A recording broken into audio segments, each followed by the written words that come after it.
سڵاوی خوای گەورەتان لێبێ و هەمیشە لە شادی و بەختەوەری یابن. ئازیزان ئێمە لە بەرنامەی بەرەو بەغداد لاڵقەیەکی نەی بەرنامەکەتان بە خزمەتەوەی بەڕێز و خۆشەویست ئەگەینەوە. لەم ساتە وەختەیە خۆمان لە هەڵمەتی هەڵبژاردننی ئەنجومەنی نوێنەرانی عێراق دابینینەوە. ئەم هەڵمەتە دەرفەتێکی گرنگە بەوەی ئێمە بتوانین باشترین لیست باشترینی کاندیدەکان لە پارێزگاکانی هەرێمی کوردستان لە شاشە جوانەکەی پەیامەوە لە بەرنامەی بەرەو بەغداوە گفتوگویان لەگەڵ بکەین، ئەجێندا و بەرنامەکانیان گفتوگۆ لەسەر بکەین و باس و خواسیان لەسەر بکەین، چیان لە بەرنامەدایە، چی دەتوانن بکەن بۆ شارە جیاوازەکانی هەرێمی کوردستان، چۆن دەتوانن بە دەنگی خەڵک بگەنە بەغداد. جیاوازی ئەوان لەگەڵ ئەو سەدان کاندیدەی کا لە لیستە جیاوازەکان خۆیان کاندید کردو بۆ نوێنەرایەتی خەڵکی هەرێمی کوردستان چییە؟ ئێمە لە پارێزگای هەڵەبجەین، پارێزگای 19هەمینی عێراق، بۆ یەکەم جارە وەکو پارێزگا بەشداری لە هەڵبژاردننی ئەنجومەنی نوێنەرانی عێراقدا بکات. زۆر گرنگە خەڵکی ئەم پارێزگایە، پارێزگای هەڵەبجە بە دەرفەتی بزانن نوێنەری ڕاستەقینەی خۆیان لە هەڵەبجەوە بنێرنە بەغدا. بۆچی گرنگە؟ ئێمە لەم بەرنامەیە هەوڵەدەین وەڵامەکەی وەرگرینەوە، تکایەکەین تا دوا ساتەکانی بەرنامە لەگەڵمان بن. ئێستا ڕاستەوخۆ لە پارێزگای هەڵەبجەوە میوانە بەڕێزەکان یەکێکیان یەکێکە لە کاندیدا هەرە دیارەکانی لیستی کۆمەڵی دادگەری کوردستان، یەکێکە لە کاندیدا بە ئەزمونەکان کە لە 2 خولی ڕابردووە لە ساڵی 2014 بە تایبەت ئەم شارەی کردووە لە بەغدا. لی دەپرسین کە ئەو توانیوێتی چی بۆ دانیشتوانی هەڵەبجە بکاوە، چۆن دەنجیان گێنێ، ئەو کاتەی کە پارێزگاش نەبووە چۆن هەوڵ بدا ناوی وەک پارێزگایەک لە دیکۆمنتەکانی عێراقدا هەبێ. بەڕێز مامۆستا ئەحمەدی حاجی ڕەشید کاندیدی ژمارە 2 لیستی کۆمەڵی دادگەری کوردستان بازنەی سلێمانی و هەڵەبجە لەگەڵ بەڕێز مامۆستا عومەر گوڵپی بەڕێزیشان لای ئێوە ناسراوە، زۆر دەورکەوتووە، زۆر با بڵێن کاریگەری هەبووە لەسەر گاندی داخوازیەکانی خەڵک. بەڕێزانی ئێستا بەرپرسی بازنەی هەڵەبجەیە بۆ هەڵبژانەکانی ئەنجومەنی نوێنەرانی عێراق و بەڕێز مامۆستا کۆچەر محەممەد عارف بەڕێزیشان بە تایبەت لە پارێزگای هەڵەبجەوە لە شارەکانی هەرێمی کوردستان ناوبانگی دیارەوە بەڕێزیان ئەندامی بازنەی هەڵەبجەیە بۆ هەڵبژاردننی ئەنجومەنی نوێنەرانی عێراق. بەگەرمی بە خێراتنی ئەم بەڕێزانە ئەکەین. مامۆستا بەخێر بێن، خێر تەشریفتان هێنا، ئینشاڵڵا پێکەوە گفتوگویەکی گەرمەکەین. لێرەشەوە ماشەڵڵا میوانی ئازیزمان هەیە لە پارێزگای هەڵەبجە لەسەر جەم چین و توێژەکان لە زانایانی ئاینیەوە بیگرە تا مامۆستایانی بەڕێز تا بەرپرسانی مەڵبەندی هەڵەبجەی کۆمەڵی دادگەری کوردستان و هاوڵاتیانی هەڵەبجە خوشکانی بەڕێز بەشێک لە دەرچوانی دانەمەزرا و قوتابیان و چین و توێژەکان سەرچاو و سەرسەر هاتن گەورەتان کردین. یاخوا بەخێر بێن نەمولایەک بەخێر بن ئینشاڵڵا لەگەڵ ئێوەش گفتوگۆکەین بزانین کە داواکاری و قسە و داخوازیەکانی ئێوە چیەوە، ڕەخنەتان چیە لە بەڕێوەچوونی پارێزگاکەتان. بینەرە عەزیزەکان لەگەڵمان بن، دەست بە بەرنامەکەمانەکەین، دووبارە بەخێراتنی هەموو لایەکەکەین. بەڕێز مامۆستا عومەر، پێش مامۆستا ئەحمەد لە جەنابتەوە دەست پێکەین وەکو بەرپرسی بازنە، چ چاوەڕوانیەکتان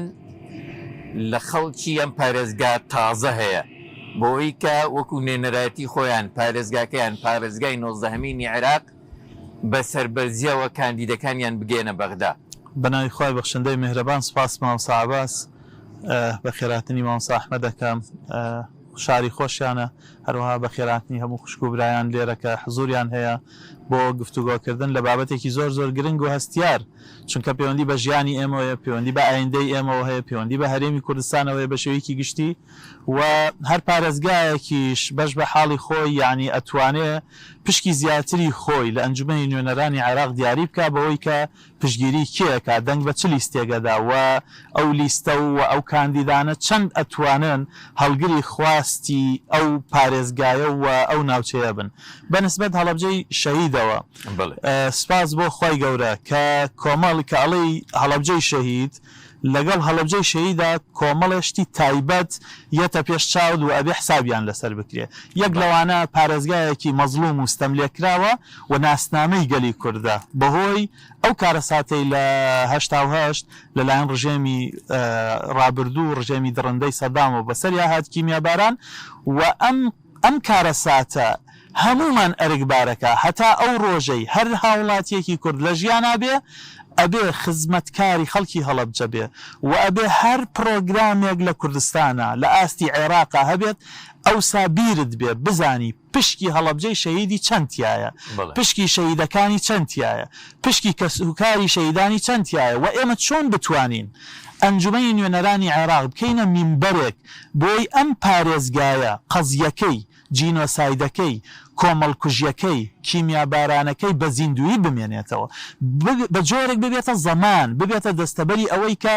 جارێکی تر هیچ کوردێک جینۆساید نەکرێ نە لە هیچ شارێکی هەرێمی کوردستان لە باشوورە نە لە هیچ پارچەیەکی تراوە جارێکی تر هیچ ئینسانێکی تریش کۆمەڵکوژ نەکرێ لە هیچ شوێنێکی دنیا کە بەداخەوە ئەبینین تا ئێسش دڕندەکان دەستیان ئەچێتە خوێنی خەڵک وە کۆمەڵکوژی بەردەوامە بۆیە هەڵەبجەی شەهید لەم ڕوانگەیەوە گرنگێکی گەورەی هەیە خاڵێکی تر ئەوەیە هەڵەبجە واتە مزگەوتی میحراب و منارە ئەبێ ئەو لیستانە و ئەو کاندیدانەی نوێنەرایەتیەکەن تعبیر بن لە حجرەکەی مامۆستا مەلا عوسمانی ڕەحمەتی خوای گەورە لێی خۆش بێ تعبیر بێ لە حجرەکەی مامۆستا ناسیح و مامۆستا ساڵحی گەورە تعبیر بێ لەو حجرانەی کە لێرە دەیان زانایان ناردە کوردستانی ڕۆژهەڵات و تەنانەت کوردستانی ڕۆژ ئاواش ئەمە خاڵێکی زۆر گرنگە لێرە واتە شاری حیجاب شاری لەچێک شاری حیا و حرمەت شاری ئەدەب و شاعران ئەبێ ئەو لیستانە و ئەو کاندیدانە لە ئاست ئەم سمعە گەورەیا بن پشتیوان بەخوای گەورە لیستی کۆمەڵی دادگەری کوردستان نوێنەرەکانی کۆمەڵی دادگەری کوردستان لە ڕابردووە لە پەرلەمانی کوردستان لە ئەنجومەی نوێنەرانی عێراق ئەم نوێنەرایەتیەمان کردووە و لەم ئاستا بووین بەڵام گرنگە بۆ داهاتوو هەم زیاتر بکەین ئەگەر کەم و کورتیەکمان هەبێ پڕی بکەینەوە و هەم شارەکەش باشتر ئامێز بۆ نوێنەرە ڕاستەقینەکانی خۆی بکاتەوە ئینشاءالله ئێمە چۆن نتوان ڕۆڵ ببینن لەو چارچەوەی کە جەنابەت باست کرد ڕۆڵی ئەمڕۆ دەرفەتەکە ماوەسا عەباس ڕۆژی 11 ڕۆژی حەق و حیسابە ئەبێ هەر هاوڵاتیەک کە ئێستا بەرەو 11 ئەچێ بیر بکاتەوە لەوەی کە لە 4 ساڵی ڕابردووە لە 4 ساڵی ڕابردووانە لە 10 ساڵی ڕابردووە نەخێر لە 10 ساڵی ڕابردووانە لە 32 ساڵی ڕابردووە چونکە هەموو یەک دۆسیە خۆی لە ڕاستیە هەڵبژاردنێ بۆ هەڵبژاردنێکی تر ئەبێ وەکو یەک پاکێت سیر بکەیت بەس لە ڕاستیە لە کوردستانە دوو هێزی سیاسی دەسەڵاتدار بە جۆرێک ممارەسەی دەسەڵاتیان کردووە کە 32 ساڵی تەمەنیان کۆپیەکە 32 ساڵی یەکەمیان پڕیەتی لە ستەم بەرامبەر بە خەڵکی کوردستان پڕیەتی لە جیاوازی پڕیەتی لە موچە بڕین پڕیەتی لە وێنانکاری کەرتوو بوارە جیاجیاکان هەڵەبجەی شەهید و شارە زور پێویستی بە موچەی حکوومەت نییە ئەگەر حکوومەتێکی خەمخۆر هەبێ بێت وەکو گەشت و گوزار بیبوژێنێتەوە وەکو کشتتوکاڵ بیبوژێنێتەوە وەکو ئاژەڵداری بیبوژێنێتەوە وە کارگەی گەورەی دوو کارگە بەسە بێکاری لە هەڵەبجەی شەهید و شارە زور و هەورامانە نەمێنێ هەر دوو کارگە زۆر گەورەنە دوو کارگەی بواری ئاژەڵداری و بواری کشتتوکاڵی بەسە بڵی کاکە حکومەت ئەسڵەن پێویستم بە تۆنیە کەسم بۆدان مەمەزرێنە ئەمان هاتوون لە ماوەی 32 ساڵی ڕابردووە بە تابەت 10 ساڵی ڕابردوو هاتن میلەتەکەیان هەر هەموو کردە بەشێکی زۆری موچەخۆر لە کاتی هەڵبژاردنەکانە بەڵێنیان پێدان کردیانە موچەخۆر ئێستا موچەکەشی پێنادەن و لە لایەکی تریشەوە مەسەڵەن تۆ پارێزگای هەڵەبجە ئەبوو پارێزگای خزمەتە گەورەکان بێ بەڵام ئەم پارێزگایە و هەموو خەڵکێک لە هەموو هاوڵاتێک لە کوردستانە تەنها کاتی بانگەشەکان لە بیریانە چەند ڕۆژێک پێش دەنگدانەکانیانە لای هاوڵاتیان هێندێکی چاواشەکرێ هێندێکی دەنگیان کڕێ بەداخەوە کە بەڕاستی حەق وایە هەر ماڵێک لە کوردستانە هەر کاندیدێک بە زەرفێک پارەوە چووە ماڵەوە دەریکە چونکە ئەوە بێڕێزیکردنە بە ئینسان ئەو بێڕێزیکردنە بە کەرامەتی ئینسان ئەو بێڕێزیکردنە بە شکۆی ئینسان ئەو کاندید و حیزبانی ئەچنە ئەو ماڵانەی کە برسی کراون کە 4 ساڵە پارەکەیان ئەدزرێ و بودجەکەیان ئەدزرێ و نەوتەکەیان ئەدزرێ و غازەکەیان ئەدزرێ ئێستا لە بەرهەمی ئەو دزینە هاتوونەتەوە و ئەوانەوە دیسان ملیۆنەهان دۆلاریان بەگەر خستووە دیسان بێنەوە ویژدانیان بکڕن ئیمانیان بکڕن ئایندەیان بکڕن بە چەند بە 100,000 دینار دەنگێک بە 100,000 دینار هەر هاوڵاتیەک هەر خێزانێک لە هەڵەبجە لە هەورامان لە سیروان لە شارەزود لە هەر شوێنێکی کوردستانە هەر حیزبێک بە زەرفێک پارەوە هات بۆ ماڵی ئەگەر زەرفە پارەکەی لێ وەرگرێ و بڵێ کاکە وڵا دەنگیشە نادەبێت ئەو زۆر باشە چونکە ئەوەز لە ئەسڵا پارەی خۆیەتی دزراوە بەڵام ئەگەر وەری نەگرێ ئەوە سەربەرزانەترە ئەوە یعنی هەستی ڕوبەڕووبوونەوەی تایە بڵێ کاکە تۆ هاتووی 4 ساڵە دزیم لەکەی 10 ساڵە دزیم لەکەی برسیمەکەی گەنجەکەم بێکارەکەی موچە مەبڕی پلە بەرزکردنەوە دڕاگرتوم غازت لێک غازی وڵاتی خۆم جاری وایە بە زستان ئاگاتە 12,000 کارەبا لە غازی خۆم بەرەمێنی ئێستا 4 هێندە و 5 هێندە و 6 هێندە و 10 هێندە لەسرم گرانەکەی پێم مەفرۆشیتەوە نەخۆشخانەکانت خاڵی کردومەتەوە ئێستا هاتووی ویژدانم بکڕی ئایندەم بکڕی بێکاری مناڵەکانم بەمەدا پۆشی بە 100,000 بیان کەنە دەرەوە ئەو لیستانە بکەنە دەرەوە پێشوازی لە لیستێ بکەن لە کاندیدێ بکەن کە کاندیدی یاسایە کاندیدی یعنی گرێبەستێکی ئەخلاقیە کە بەڕاستی ئێمە مامۆستا ئەحمەد دەنێرینە پەرلەمان لە ئەنجومەی نوێنەرانی عێراق وەک چۆن لە ڕابردووە لە ناو لیژنەکانە لە ناو لیژنەی داراییە لە ناو هۆڵی پەرلەمانە بۆ پەرلەمانتارەکانی تریشمان داکۆچیان لە موچە و بودجە و قوتی خەڵک کردووە ئەوانەوێ ئێمە ئەبێ مامۆستا عەباس هەر هاوڵاتیەکە بیر لەمانە بکاتەوە ڕۆژی 11 من ئەمە کۆتایی پێێنم و دەرفەت باموتانە دەم ئەبێ بیر کاتەوە لەوەی بڵێ من ئەمەوێ مامۆستا ئەحمەد بنێرمە پەرلەمان بۆ ئەوەی بانزینم 450 دیناری بێت بۆ ئەوەی نەوتی خۆم بە 150,000 پێ نەفرۆشنەوە مافی خۆمە بەسی 40,000 50,000 پێم فرۆشنەوە بۆ ئەوەی گاز لیترێک بە 400 دینار بێ بۆی موچەم لە کاتی خۆیان بێ بۆی پلەبەرزکردنەوەی مامۆستا و فەرمانبەری شارستانی هاوشێوەی سەربازی دەست پێ بکاتەوە ئەبێ هاوڵاتی بەم محاسبەیە بچێتە سەر سندوقەکان ئەم دەرفەتەش هەر کەسێ لە دەسیدا تا 4 ساڵی تر دەسی ناکەوێتەوە دەست خۆش بێت مامۆستا ئەحمەد دووبارە بەخێر بێت بۆ یەکەم جارە هەڵەبجە وەک پارێزگا بەشداری ئەم هەڵبژارنەکە گرنگە ئەکرێ هاوڵاتی بە چ گرنگیەک و بە چ جیاوازیەکەوە لەم هەڵبژارنە و ئەم جارە بەشداریکردنی لەم هەڵبژارنەیە بڕوانێ بەناوی خۆی بەخشندەی میهرەبان سوپاس بۆ تۆ مامۆستا عەباس سوپاس بۆ کەناڵە جوانەکەی پەیام سوپاس بۆ خوشکوبرایانم کە بەرنامەکردن لە هەڵەبجە جۆرێک لە تاموچێژی هەیە کە دانیشین هەمومان وەکو خانەوادەیەک دانیشین چونکە هەموو کە سوکاری یەکین تەمەیوزێک هەیە جیاکەرەوەیەک هەیە لە نێوان هەڵەبجە و شارەکانی کە هەرچەند خانەوادەکان با بڵێن لە تیرە و تایفەی جیابن بەڵام جۆرێک لە ڕەبتی خزمایەتی و کۆمەڵایەتیان هەیە بۆیە ئەمە ژوای کردووە مەسەن نسبەی جەریمە لەم شارە زۆر کەم بێت توندوتیژی بەرامبەر ئافرەتان کە جیاواز لە هەموو شارەکانی عێراق لە 100 دەستخۆشیش لێەوە کەم بۆ اختیارکردنی ناوی بەرنامەکە کە بەرەو بەغدا ڕەنگە ئەو ناوە ئەگەر 10 ساڵ پێش ئێستا بواە نەختێک قرس بواەکەوە بەو جورئەتەوە باسی بکەی بەڵام سەلما بۆ هەمووان کە کێشەکانی ئەمە چارەسەری ئەساسیان لە بەغدایە سەرەتا کە چوینە بەغدا نەختێک زەحمەت بوو باز لە عراقی بوون و ئەو شتانە بکەین بەڵام بەنەتیجە لەژێر لێوە ئەگەر شتێک ببوایە یا کۆمەڵێک تۆمەت و ئەوانەیان ئاڕاستە کردین کە ئێمە باسمان لەوە کرد کە ئێمە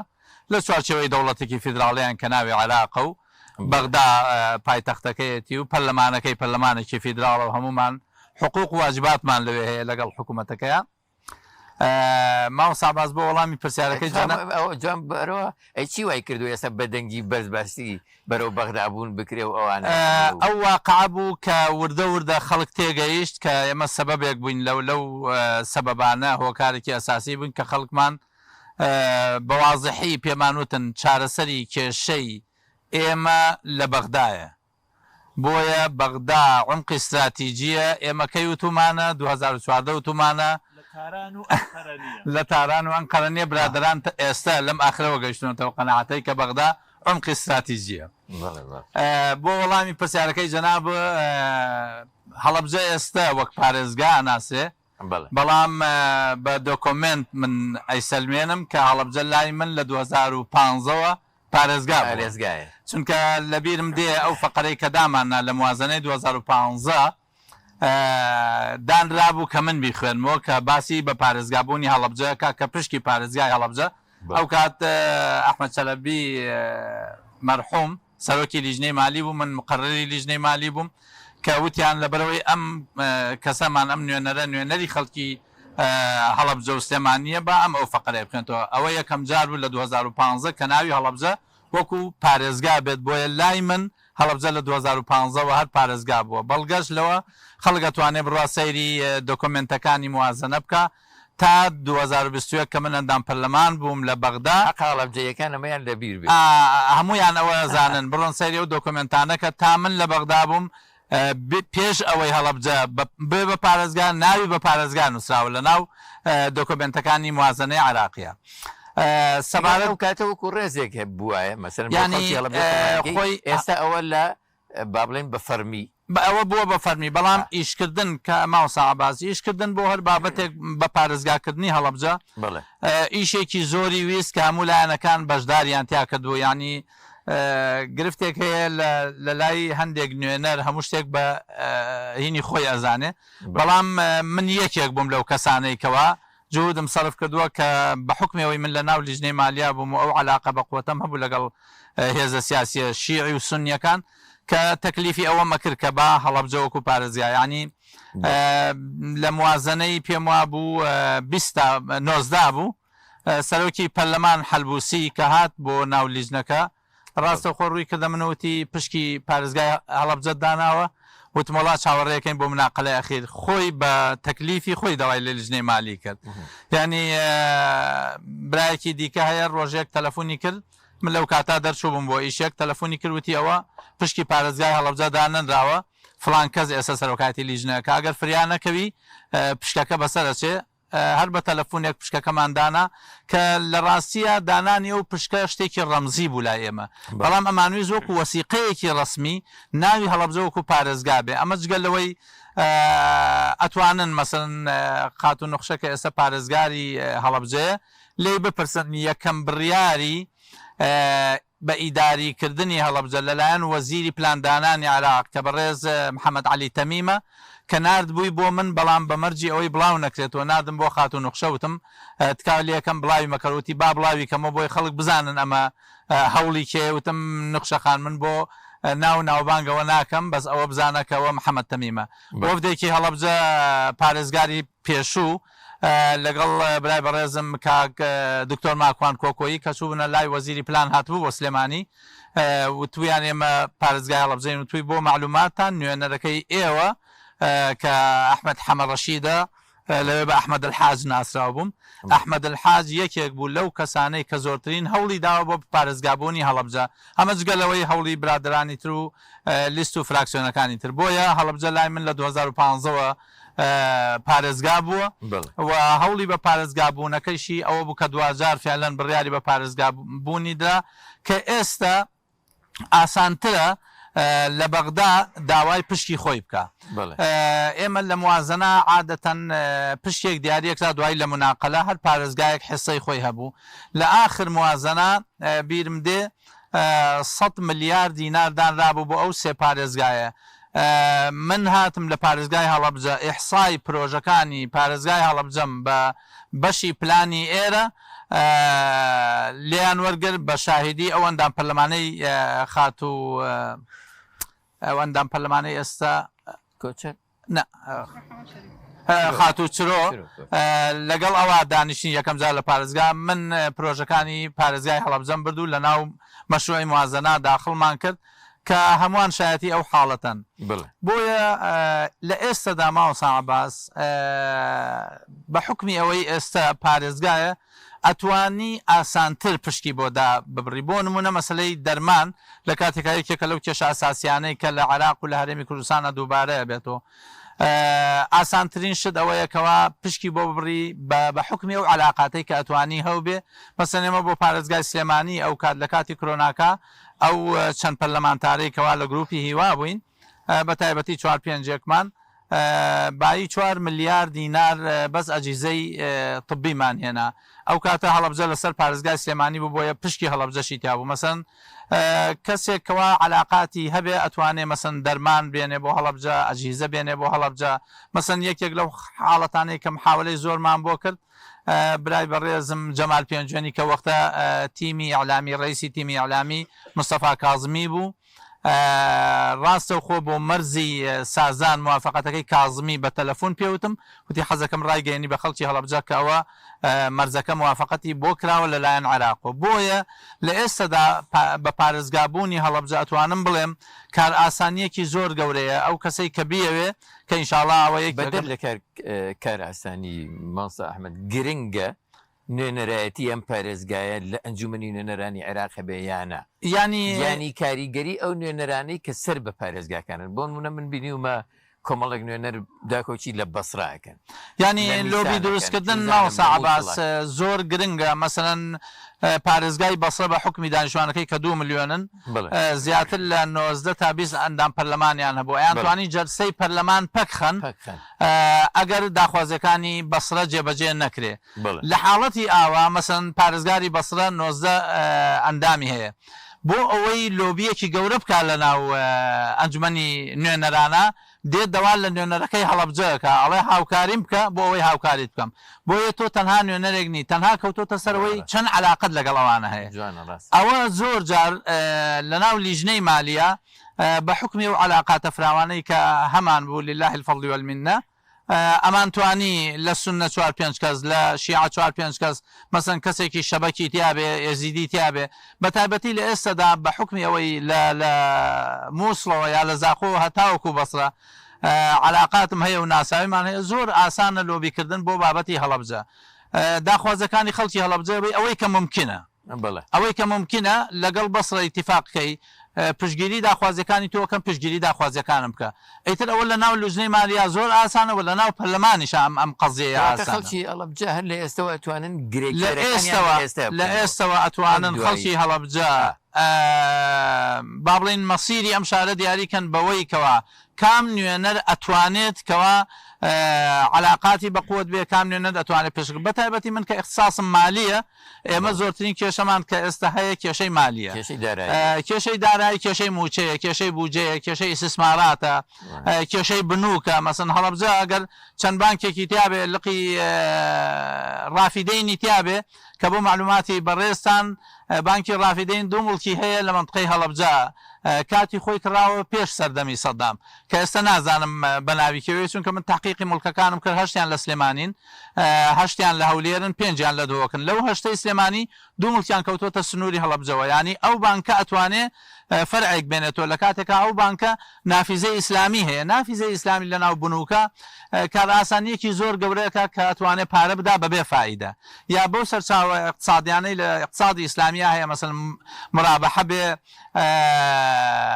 یا ئیجار بالتەملیک ئیجار منتهى بالتەملیک بێ هەموو ئەو مەسادرانەی ئیستثماری ئیسلامی بۆیە بنیەی هەموو اقتصادێک بریتێ لە بنیەی تحتی یەکێک لە بنیەی تحتی بنووکە مەسەن ئەگەر بتوانین یەکێک لە هەوڵەکانمان ئەوە بێ لقێکی بانکی ڕافیدەین بێننەوە بۆ هەڵەبجە کە ئەوە مەسەلەن لە فترەیەک لە فترەکانە خاتو خەولە ڕئیسی بانکی ڕافیدەین بوو کە بە حکمی ئەوەی زۆر کۆنتاکتمان هەبوو لە لیژنەی مالیە ئەمتوانی ئەو کاتەگەڵ هەڵەبجە پارێزگا بۆیە ئەمتوانی بەڵام ئێستا بۆ بە پارێزگا کارەکەی بۆ ئێمە ئاسانتر کردووە کە ئەتوانم دەوای فەرعی بانکی ڕافیدەین بکەم کە فەرعی بانکی ڕافیدەین بێتە هەڵەبجەوە واتە 75 نەوع لە ئۆفرا دەداتە خەڵکی هەڵەبجە بۆ هەموو بۆ کڕینی سیارە بۆ خانوو بۆ مەسائلی زراعی مەسەن بانکی زراعی هەیە لە بەغدا ئەتوانی لە ڕێگەی بانکی ڕافیدەینەوە حسایان هەبێت لەو نافیزەی کە ئەوان هەیەە بۆیان بوونی نوێنەری هەڵەبجە لە ناو پەرلەمانی ئیتحادیە وەکو وایە زمانی ژیانی ئەم شارە بکەیت زمانی بوژانەوەی ئەم شارە بکەیت زمانی ئەوە بکەیت کە ئەم شارە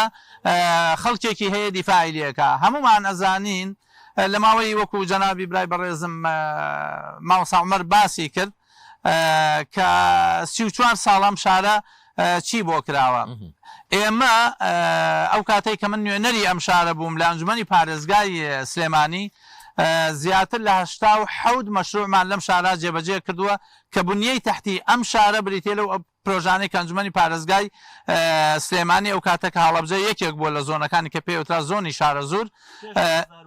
پێش 2015 کە 9 ساڵ لە ئەنجومەنی پارێزگا بووم هەموو ئەو پرۆژانەی کە پارە ئەهات بە حکمەوەی من اختصاصەکەم مالی بوو تەقسیمی پارەکان ئەبواە من بمکردای زەربی دانیشتوانمان ئەکرد جگە لەوەی حسەیەکی زیادەمان بە حکمی با بڵێن ئەو کارەساتەی بەسەر هەڵەبجە هاتبوو بۆیە توانیمان بنیەی تحتی شارەکە یەکەم جار دروستکەین لە ئێستەشدا پشتیوان بەخواوە پشتیوان پاشان پشتیوان بە جەماوەری خەڵکی هەڵەبجە و شارە زۆر ئەمە کە باس لە پارێزگای هەڵەبجە ئەەکەم واتە باز لە هەورامانەتەکەم باز لە شارە زوری ئەسڵ کە سەی سادقەکەم باز لە هەڵەبجەی تازەکەم باز لەو سنوورە فراوانەکەین کە بێ نوێنەرایەتی ئەەکەین نوێنەرایەتی ڕاستە من نوێنەری پارێزگای سلێمانی و هەڵەبجە و دەبەری ڕاپەرین بتوێن پشدەر و گەرمیان بەڵام هەر یەکە و اختصاصی خۆی هەر یەکە و استحقاقی خۆی ئەوەی کە بتوانین بیکەین یەک نمونەی بەسیط ماوەسا عەباس بۆ نمونە مەسەلەی سوتەمەنی لە ئێستادا ئەگەر سەیری سوتەمەنی بکەن لە لای خۆمان هەمووان ئەگەر نۆرماڵەکەش بەکاربێنین لە بەرەوەی دەخلی ئێمە دەخلێکی مەحدودە بە 900 دینارە بەڵام ئەگەر ئەو 50,000 بەرمیلەی کە ئەدرێ بە حکوومەتی هەرێم و پارەکەی ئەدرێ بە دوو حیزبە دەسەڵاتدارە لەناو ئەو دوو حیزبە دەسەڵاتدارە دوو بنەماڵی سیاسی لەناو بنەماڵە سیاسیەکانشا چەند کەسایەتیەک قۆرخی ئەو سەرمایان کردووە ئەگەر 50,000 بەرمیل نەوتە بتوانین بەکاربێنین بۆ ئەوەی سوتەمەنی هەمان سەری عێراقی هەبێ بۆ ئێمە گونجاوە 450 دینار بین بە بەنزین یان 900 دینار بین بە بەنزین بۆ ئێمە گونجاوە 150,000 بین بە بەرمیلێنە و دیاخۆ 40,000 لە کاتێکە خوشکانی بەڕێزم برایان ئەم منطقە بە حکمی مەحرومی ئێمە جارێک لە موازنە ئەو منطقانەی کە داعش داگیری کردبوون و دوایی ئاوەدان کرانەوە توانیمان فایدەی بانکی لابین لەسەر ئەو ناوچانە بۆ چونکە ئەو منطقەیەکی چەساوە بوو بۆ یەکێک لەو خاڵانەی کە ئەتوانین بیکەین فائدەی بنوک لە بەرەوەی ئەو خەڵکی ئەم ناوچەیە خەڵکیەکەن پابندن بە دینەوە بە ئیسلامەوە فائدەی بانکی وەرناگرن بەس ئەتوانی لە ناو موازنە فەقەرەیەک دانی کە ئەو فائدە وەزارەتی دارایی بیدا بۆی بۆ خەڵکەکە حرام نەبێ کە ئەمانە کۆمەڵێک ئۆفرن ماوەسا عەباس برایانی بەڕێزم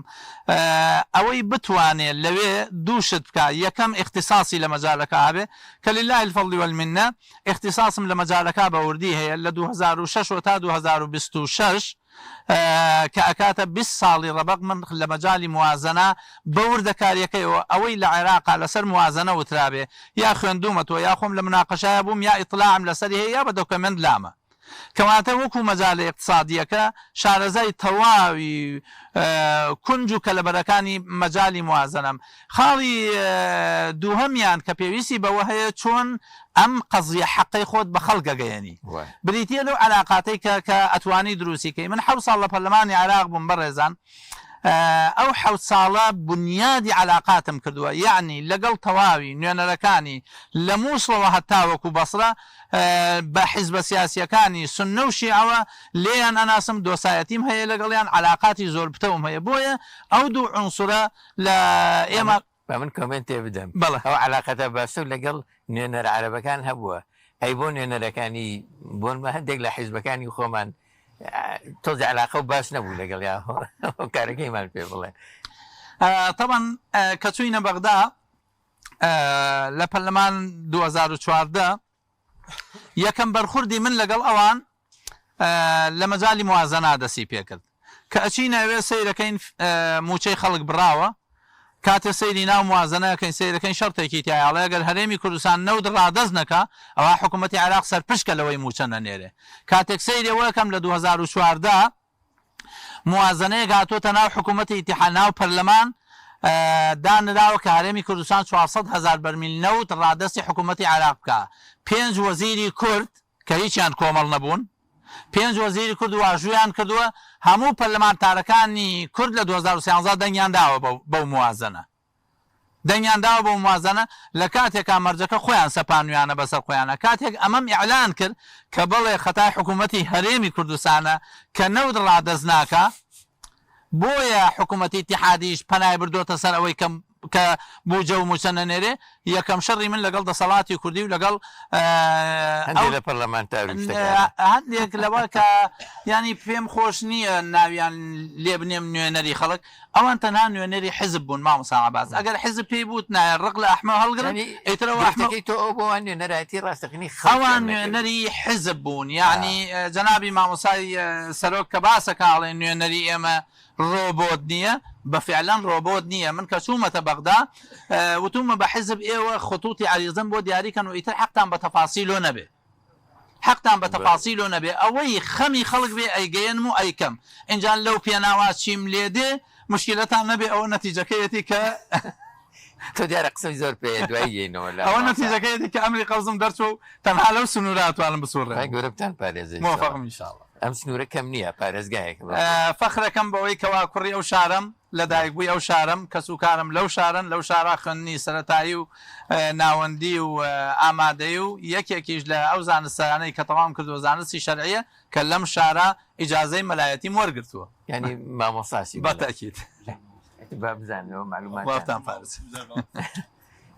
مامۆستا کۆچەر ئێوەش دووبارە بەخێر بن ببورن لەگەڵ مامۆستا ئەحمەدا کە خاوەنی قەزێکی تۆزێک مامۆستا کۆچەر هەڵەبجە شناسێکی ئیسلامیانەی هەیە و بزاوتی ئیسلامی و جیهادی بۆ بەرگری لە پیرۆزیەکانی ئەم گەلەستەنی دێ بە زۆری لێرەوە لەم پارێزگایەوە لەم شارەوە سەرچاویان گرتووە پێویستە خەڵکی ئەم شارە چۆن پارێزگاری لەم شناسە بکەنەوە یەک دووهەم ئێمە خاوەنی چ سەرمایەیەکین لەم شارەیە بۆی بتوانین ئەم دیفاع لە خەڵکی هەڵەبجە و لە شناسنامەی هەڵەبجە بکەین وەکو هێزێکی ئیسلامی بسم الله الرحمن الرحيم الحمد لله رب العالمين والصلاة والسلام على محمد وعلى آله وصحبه أجمعين الصلاة دەستخۆشی و دوعای خێر بۆ جەنابتان و کەناڵ ئەسمانی پەیام و گشت بینەران و بە خێراتنی جەنابی مامۆستا بۆ خانە خێر بەخێر سەرچاوان بە خێراتنی خوشکان و برایانمان و بۆ ماوەتی برای بەرزم کاک حاجی مەشغەڵ وڵاو جەنابت کە باسی لێوەیەکی جەنابی مامۆستا عەباس بۆ هەردوو وەڵامەکە ئێمە هەر لە پەنجاکانەوە کە یەکەم شانەی ڕێخستن ئەو کاتە کە شانەی ڕێخستنی ئیخوان موسلیمین کە دێتە ناو عێراق دێتە ناو کوردستان عەفوەن لە یەکەم کەسەوە کە جەنابی مامۆستا مەراسم بە ڕەحمەت بێ یاخوا ئەو بەرپرسیایەتی و ئیدارەدانی ئەو بابەتە گەورەی گەورێتە ئەستۆی لە ڕابردوویشە ئەم شارە سنووری هەڵەبجە و پارێزگای هەڵەبجە و هەورامان و شارە زۆر ناوبانگی بۆ دەرکردو کە پڕی بۆ لە مەدارسی ئیسلامی هەر لە مەدارسەکانی بیارە لە مەدارسی پریس لە مەدارسەکانی ناو هەڵەبجە کەەوە شوناس و تایبەتمەندێکی دابوو بە هەڵەبجە بۆ لە ئێستایشە کۆی ئەو مامەڵە و هەست و کەوتانی کە ناو خودی خەڵکەکە هەستی پێەکەی ڕنگدانەوەی ڕفتار و کردارەکانی ڕابردووی مامۆسانی بەڕێزە خۆی پەروەردگار بە ڕەحمەتیان کە ئینشاءالله کامانتیان مەئجورن کەواتە ئەم شارە کە ناسنامەیەکی ئیسلامی وەرگرتووە ئەم ناسنامە قوربانی بۆ داوە هەر لە خۆ ناتۆتە بەرهەم توانراوە جیل بە جیل و توێژ بە توێژ تا ئەمڕۆ بیگەێنن بۆیە وەکو ئەگەر بەجۆرە مامەڵە یا بەجۆرە بیشوبهێنن ئەگەر دروست بێ چۆن مەشخەڵ بە مەشخەڵ دەست بەدا و دەست هاتووە ئەمڕۆ گەشتۆتە ئەم جیلێکی ئێستا ئێمە لێرە حضورمان هەیە ئامانەتێکە لە گردنی هەمومان بۆیە ئەم شارەوە مامەڵەکە مامەڵەیەکی تەندروستی کردووە وەکو تەنها شاری هەڵەبجە هەرزوکۆتی نەکردووە مامەڵەیەکی کردووە کە وەکو کوردستان بیرکاتەوە خزمەتەکانی تەنها بۆ شاری هەڵەبجە نەبێ خزمەتەکانی بۆ تاوای کوردستان بێ خزمەتەکانی بۆ ئەوە بێ لە دەرەوەی کوردستانیشە لە ڕووی ئەفکارەوە لە ڕووی مامەڵە و تەندروستی لە ڕووی ئەخلاقیەتی کردار و ڕفتارەوە سوودی لێ ببیندرێ الحەمدولیللاهش دیمانە ئێستا سەحوە و ڕابوونی ئیسلامی کە لێرە ئینتیلاقی کردووە ڕاستەوخۆ لە تەواوی کوردستان و لە عێراقەوە لە مامۆستا عەبدولکەریم مدەڕیس بە ڕەحمەت بێ یاخوا دکتۆر مستەفای زەڵمی مامۆسایانی دیکە ڕەنگدانەیە بۆ مامۆستا مەلا عوسمان بە ڕەحمەت بێ یاخوا مامۆستا شێخ محەممەدی بەرزنجی مامۆستا ئەحمەدی کاگە مەحموود مامۆستا شێخ سەدیقی سەرگەتی ئەمانە کۆمەڵی مامۆستای باریز بوون مامۆستا مەلا عەلی بە ڕەحمەت بن یاخوا کۆمەڵی مامۆستای باریز بوون کە کاریگەریان هەبووە لەسەر خودی ئەم شارە و توانیوان کاریگەریەکەش بۆ تاوای کوردستان بگوازنەوە ئەو سەرمایەیە کە ئەمڕۆکە کۆمەڵی دادگەری شانازی پێوەکە مامەڵەی بەسەرەوەکە مامەڵەیەکی شەرعانی لەگەڵاکە ئێمە ئەگەر ئەم خوشکبرانی کە لێرە ببینرێن و لەگەڵ خوشکبرانی دیکەشمانە سەرمایی ئێمە خۆبەخشیان خوشکبرانەیە سەرمایی ئێمە لێبڕا و لێبوردن خوشکبرانەیە ئەم خوشکبرانی کە لێرە دانیشتون و ئەو خوشکبرانیش کە ئەندامی کۆمەڵن یا دەنگدەری کۆمەڵن سپاس بۆخوا نهاتون داواکاری لە ئێمە بکەن داواکاری مادی بەڵکو هاتون ئەڵێن لەگەڵمانە ئەوەی کە شەرع و شەریعەت داوایەکە ئاوا سوکەوت بکەن ئەوەی داوامان لێکەڵێن لەگەڵ خەڵکیان ڕاست و ڕاستگۆ بن لەگەڵ خەڵکیان مابەڵەتان تەندروست بێ بۆیە الحەمدوللا نوێنەرەکانمان ڕابردوو چی جەنابی مامۆستا ئەحمەد کە لێرەوە الحەمدوللا ڕوومان دێ لەگەڵا دانیشین ڕوومان دێ کە باسی بکەین ڕوومان دێ نوێنەرەکانی دیکەمان کاندیدەکانمان چێ پارێزگای سلێمانی چ پارێزگای هەولێر چ پارێزگای دهۆک ڕوومان دێ کە باسییان دێ بکەین ئەسڵ ڕوومان دێ کە جۆرێک لە جۆرەکان بەراورد نەکرێن بۆ ئەوش فەزلەکەی گەڕێتەوە بۆ دین کەواتە ئەم سەرمایە کە لێرە وجودیان هەیە لەم خوشکبرایانە ئێمە وڵاتژاردنەکانی ڕابردوو ئەگەر تەقەمان داوێت لە دەڕێ هەر کەسێ سپاس بۆخوا لەگەڵ ئەم خوشکبرانە زۆر بە شانازیوە داوامانە لە دەرگای خەڵکەکان زۆر بە شانازیوە ئەسڵامان کردووە و بە حورمەتەوە ڕێزمان لێگیراوە بەڵکو کۆمەڵێن زۆرێک لە ماڵەکان کە چوبوون تکا کە وڵا پێویست ناکە هاتبن ئێمە لیلا و فیلایە دەنگی خۆمان کەواتە ئەم سەرمایە بۆ ئێمە زۆر پڕبەهایە ئێمە توانیمان کەڵکی لێبین یەک نمونە لە خزمەت بینەرانی بەڕێزە کە باسی لێوە بکەم لە ساڵانی ڕابردوو تەمعەن ئەمە نمونەیەکە لە هەزار کە لە خزمەت جەنابتان باسەکەم خوشکی بەڕێز لە شارێکەوە هات بۆم شارەی لای خۆمان دوای سڵاو مەحرەباتمان فەرمی خوشکی بەڕێزمتی ئەلا لە فڵانە ئەنجومەنەوە هاتووم بەخێرە سەد چاومان لە خزمەتین وەڵی وتی لەوێ کۆمەڵ هاوکاریمان کۆ کردوتەوە کەسێک لەبەرەوەی بەنگدەری ئێمە بووە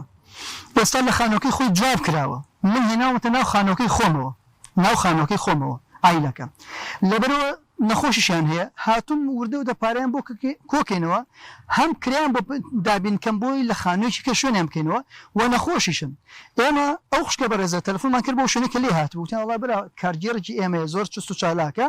ئەمن نمونەیەکە لەوە لێلافی لا هاتووە ئێمە کۆی خوشکان و برایانمان ئەو سەرمایەیە کە ئیشمان لەسەر کردووە کۆمەڵی نمونەیەکە لە خزمەت جەنابتان بۆ قەزەی هەڵەبجە ئێمە لە ساڵی 1992 یەکەم لیژنەی بە پارێزگابوونی هەڵەبجە یەکەم نوێنەرکەتەیە بوو کاک عەبدوڵڕەحمان عەبدوڕەحیم بوو لەگەڵ کۆمەڵی نوێنەریکە کە بیسمیلای لێ کردووە لە ساڵەکانی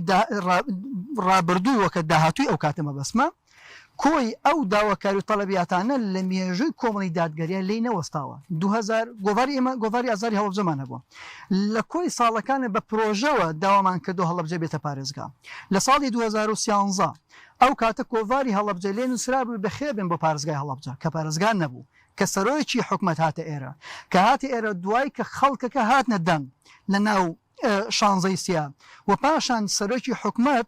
لەو کاتاوتی بەسەر چاو بالیژنەتەمێت دواتر قەراری درا کە هەڵەبجە بێتە پارێزگا لە ساڵی 2014 بۆ 2015 لەو کاتێک کە هەڵەبجە بوویە پارێزگا و پاشان نوێنەری ئێمە کە کاک عەبدوڵڕەحمان عەبدوڕەحیم لەگەڵ 5 وەزیری دیکە نوێنەرەکانی دیکە بوویە نوێنەر بوو بە پارێزگابوونی هەڵەبجە و پاشان تەڵەبی کۆمەڵی دادگەری لە ڕێی کاک عەبدوڕەحمان و برایانی دیکەوە پەرلەمانتارانی پەرلەمانی کوردستان کۆبنەوەیەکی تایبەتیان هێنای ناو هەڵەبجە لەو کاتە بڕیاری ئەنجومەنی پارێزگا لێوە دەرچوو کە ئەنجومەنەکە بڕیان بۆدا 25 نەفەر نوێنەراتی هەڵەبجە بکە لەم مەڵبەندەی کۆمەڵی دادگەری لە ساڵی 2015 کۆبنەیەک کرا کۆی لایەنەکان کە سوپاسیان دەکەن پرۆژەکەی کۆمەڵیان قبول کرد لەو کاتە تەقسیماتێک کرا ئێمە چۆنکە نوێنەرەکانمان لە ئەنجومەنی پارێزگا دیاریکەین ئەو کاتە حیسەکان دیاری کرا حتا کۆمەڵ پێشنیاری کرد لەو کاتە نوێنەری کۆمەڵی قوربانیان لە ناو ئەنجومەنەکە هەبێ و پاشان لەو کۆی ناڕزایی کۆمەڵی چەند لایەنێک کە ناڕازی بوون و پاشان کۆمەڵی دادگەری لەگەڵ بزوتنەوەی ئیسلامی کۆمەڵ 4 کورسی هەبوو تەنەزولی کرد لە کورسیەکی بۆی بدە بەلایەنێکی کە بۆی ئەنجومەنەکە پەکی نەکەوێت بزوتنەوەی ئیسلامی ئەو کاتە 2016 ئەویش تەنەزولی کرد کە 2 کورسی هەبوو کە بێتە کورسیەک لە پێناوی چییە لە پێناوی ئەم هەڵەبجە بکوێتە سەرسکە کەواتە ئەگەر ئێمە وردە و دەبێنەوە تا ئێستا ئەو سەرمایە گرنگە لێبوردەی ئەندامان و کەوادیر و قیادات و کاندیدەکانی ئێمە کارێکی کردو کە لە ئەمڕۆکە بە شانازی و لە خزمەتیانە دانیشین و بڵێن بە خەڵکی ئەوە نوێنەرتانە بەرەو بەغدا بەڕێکە ئینشاءالله. زۆر سپاس دەکەین بەڕێز مامۆستا کۆچەر ڕخسەتان لێ خوازم براو خوشکە ئازیزانە هەندێک قسەیان لەگەڵ بکەین بە ئیجازتان چەند بارەوە خەراتنتان نەکەم گوێتان لەم بەڕێزانە گرت هەندێک دەربارەی و پرۆسەیی کە ئێستا لە بەردەممانایە پرۆسەی هەڵبژاردننی ئەنجومەنی نێنەرانی عێراق پرۆسەیەکی گرنگە قسەی زیاتریشی لەسەرەکەین بەنسبەت پارێزگایەکەوە کە تازە سەر پێکەوتووە بەنسبەت خەڵکێکەوە کە قوربانی گەورەی داوە بەنسبەت خەڵکێکەوە کە بەڕاستی زۆر جار بێبەش بووە لە خزمەت گوزاری بەنسبەت هەڵەبجەوە کە چەندین جارەم شاری وێران بۆ ئاودان کراوەتەوە وێران بووە و سەلۆنێ هەوڵی ئاودانکردنەوەی دراوە بەڕاستی من پێم خۆشەوە بەشداریم لەگەڵا بکەن بۆی کە هەندێک لەبارەی هەڵەبجە و گرنگیەم پرۆسەوە قسە بکەین جا پێم باشە مامۆستا مەشخەڵ مامۆستاگەر هەندێک لەبارەی ئەم پرۆسەوە گرنگیەکەی وە چی دەربارەی خەڵکی هەڵەبجە و معاناتی و بەشداریکردنی لەم پرۆسەیە بە گرنگ فەرموو. بسم الله الرحمن الرحیم پێشەکی دەستخۆشیتان لێکم بۆم بەرنامە کە ڕاستەوخۆ لە پارێزگای هەڵەبجەوە بۆ کاندیدانی کۆمەڵی دادگەری بە تایبەتی برای بەڕێزم کە ئێستا لێرا حازرە کاک ئەحمەدی حاجی ڕەشی کە بە پیاوی ژمارەکان ناسراوە و برایانی بەڕێزم مامۆستا عومەر سەرپەرشتیاری بازنەی پارێزگای هەڵەبجە و مامۆسای بەڕێزم مامۆستا کۆچەر کە لە سەرکردایەتی و ئەویش هەر ڕاست پێراوە بۆ لە ئەو لیژنەی کە لەگەڵ مامۆستا عومەرە هاوکار بێت لەم بازنە و ئەم ستافە بەڕێزەی پەیام کە ماندوونە ناسانە ئیش دەکەن خی گەورە پاداشتی هەموو لایەک بات و خی گەورە ئیشاڵا لیستەکەمان لیستی 285 کۆمەڵی دادگەری کە دوو کاندیدی زۆر بەڕێزی زۆر بە ئەزمموی زۆر بەتوانە یەکیان لە بواری کاری پەرلەمانیە یەکی کەیشان لە بواری سیاسی و ئیدارەدانی ئیشوکارە کە هەردووکیان یەکیان لە ناو پەرلەمانتارانی کۆمەڵی دادگەری بەڕاستی زۆر بە زەقی و بە جوانی دیارەکە ئیشی چاکی کردووە ئەوی کەیشان کە کاک محەممەد ئەویش بەڕاستی لە ئیشوکاری هەڵسوڕانی کۆمەڵی دادگەریە زۆر لە پێش بۆ مێدەواری انشاءالله لە داهاتووشە هەردوویان لەگەڵ خوشکی بەڕێزم دادە هودا کە خوشکێکی بەڕێز و لە بنەماڵەیەکی زۆر بەڕێز داواکارم هەرسێکیان انشاءالله بەسەر بەرزی وەکو نوێنەری ئەم پارێزگایە بڕۆنە پەرلەمانی عێراق و بتوان بە باشترین شێوە دیفاع بکەن لە مافەکانی گەلی کورد بەگشتی و بە تایبەتی ئەم پارێزگا کە ئێمەتیایە زۆر ئازار و ناڕەحەتیمان چەشتووە چاوەڕوانیتان لە خەڵکی هەڵەبجە هەیە بڵێ وەڵام من بە حەقەت خەڵکی هەڵەبجە هەمووی خەڵکی ماندوو خەڵکی زەحمەتکێش و خەڵکی مەحرومە داواکارم وەکو داواکاری لە جەماوەری خۆشەویستی هەڵەبجە کە بە قسەی بری و قوباق کە 6 ساڵە ئەخەڵەتێنرین لە باپیران مەلەوانێ باسییان بۆ کردوین چی نەهامەتیەک بەسەر ئەم میلەتا هاتووە ئەو شەهیدانە بڕۆی بپرسی ئەزانین بۆچی ناونراوە شەهیدان ئەو کیمیابارانە ئەزانین چۆن کیمیاباران کراوین کە بەڕاستی ئەندامانی ئێمە بە شایەتی هەموو خەڵکی کوردستان لە باتیەوەی بێن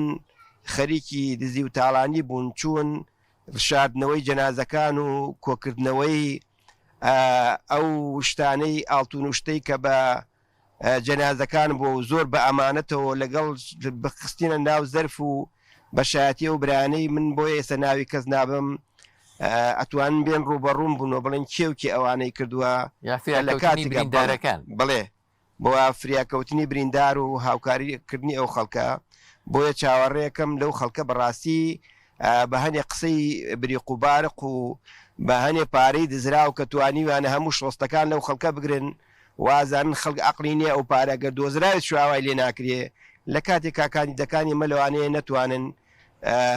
ڕسمەکانی خۆیان وەکو پێویست هەڵوەسن. بە هەر حاڵ من چاوەڕوانیم لە خەڵکی هەڵەبجە ئەوەیە